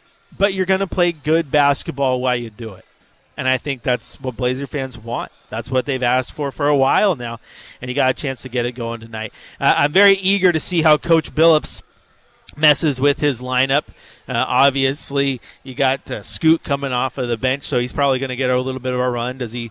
I would assume you kind of go like the old school rotations, like what Stotts used to do, where you'd sub out CJ, or you'd sub out someone for Dame, and you move CJ over to the 1, and you got a shooting guard now still playing with your backup there. I want to see how he messes with this one. Do you put Scoot in for Ant early and let him play next to 2, or do you take 2 out and put Scoot in for him and slide Ant over to the 2 while Scoot plays the 1? Like, there's some options there. How do you mess around with 2 all the way around? Because you could even sub Denny Advia out and move 2 to the 3, put Scoot in at the 1, Ant goes to the 2 again. Tumani Kamara gives you so much versatility with his ability to play so many positions. And then, of course, you're going to get a better idea of how the lineups are going to play out in this one throughout the year with Donovan Clingan and DeAndre Ayton, right? There's been a lot of talk of if they can play on the floor together. I want to see if we see some of that tonight. I want to see the minutes breakdown that Donovan Clingan actually gets when it's all said and done, because now, again, your full complement of minutes basically your full complement of players just because, you're not worried about Shea out there. Robert Williams isn't playing. He'll be back soon. So you got to take advantage of that because you're going to get a few more minutes in this one. But I want to see what you see out of Donovan Clingan and DA together. So there's a lot to see here. There's a lot to like, and there's a lot to be excited for. So I don't know about you. What do you want to see? What are you excited for? Hit me up on Twitter. We can talk about it. I just know I'm excited for Blazer basketball, man. It's so nice to be back here at Moda. It's so nice to be back on Blazers game day, and so nice to have the fifth quarter ready to roll when the game is over. And I think another thing in this one to watch out for, fans, is, again, keep your eyes peeled to that visiting bench because Terry Stotts will be here tonight. He is now on the Golden State Warriors coaching staff. I heard a little bit of the presser. We didn't get the audio recorded, but I did hear Coach Kerr talking about how he's excited for him to return, to get a chance here to be in the building that he called home for so many years, and that he hopes the fans give him a standing ovation when they see him. And let me tell you what, I think they will without a doubt give Terry Stotts a standing ovation. He's one of the best coaches that this organization ever had. When the time came and it was time to move on, it was time. You can make that argument, absolutely. But he's still highly regarded here in Rip City. And I think last year everyone thought that, he was going to get it to make his return. It was going to be a little more painful, though, because he was with Milwaukee and Damian Lillard. But that didn't work out at the situation there with Coach Griffin and all that. And so it didn't happen. But now here he is, a chance to make his return. And it's so interesting that he goes to Golden State and he's paired up with Steve Kerr, man, because those two went to battle. I mean, there was a moment in time there with the Maurice Harkless, Al-Farouq Aminu rosters, right, that it was felt like every single year in the playoffs it was Warriors, Blazers, whether it was first round, second round, or the Western Conference Finals, it was Warriors, Blazers, and that Warrior team was the hump that the Blazers couldn't get over. And now here he is on the sideline with Steve Kerr. And it'll be interesting. Again, Blazer fans will catch it. Blazer fans will catch it instantly. But as I pointed out earlier, Coach Yim, who was on Coach Terry Stotts' staff here in Portland, he tweeted out the other day that if you pay attention to what the Warriors are doing, they've added some of Terry Stotts' offense to their lineup. So you're going to see some plays, you're going to see some pick and rolls, you're going to see some flares, some actions that are 100% Terry Stotts plays. And you're going to go, yep, I saw Dame and CJ run that one plenty of times. That might be nice. It might also be hurtful to watch a nice fluid Stotts offense. Because, again, man, say what you will about the way it all ended and that team kind of getting blown up and whatnot. And, yes, I know everyone wanted a team that was better defensively, and Stotts' team wasn't great defensively that last year. But offensively, Terry Stotts knew what the heck he was doing. He knew what the heck he was doing. He could get that ball whipping. He could get everyone on the same page. He could score buckets with his team. So it's going to be fun to see him tonight. And I'm with Steve Kerr. I hope he gets a big ovation. And, again, if you're coming in here, I'm up right now at Section 330. You can come say hi. If you see me throughout the game, I do have a grumpy face, but I promise I'm not grumpy. I will say hi. If you come say hi to me, we'll have a little bit of fun. And then, of course, we get to watch the Blazers open this season, which is just absolutely phenomenal. The fans are starting to pour in right now. The kiosks are flowing. We need to work on a better spot. I'm going to have to talk to Chad. It's not that I dislike this spot, but it is that I'm looking right at the Hempler's smoked sausage stand, and I'm watching the steam come up right now as they're cooking, and it smells delicious. And on the opposite side is the Knot spot where the pretzels look phenomenal. Kama Aina Hawaiian Fusion on the other side. Come sit up here at Section 330. You'll get hungry real fast. Real fast. That's going to do it for Blazers Game Day, though. Coming up next, it's Chad Doing on the Blazers Audio Network with the Blazers pregame show. And then you'll have the tip at 7 with the voice of the Blazers, Travis Demers. And after the game, right back here, Rip City Radio 620, you'll have the fifth quarter. And hopefully we're breaking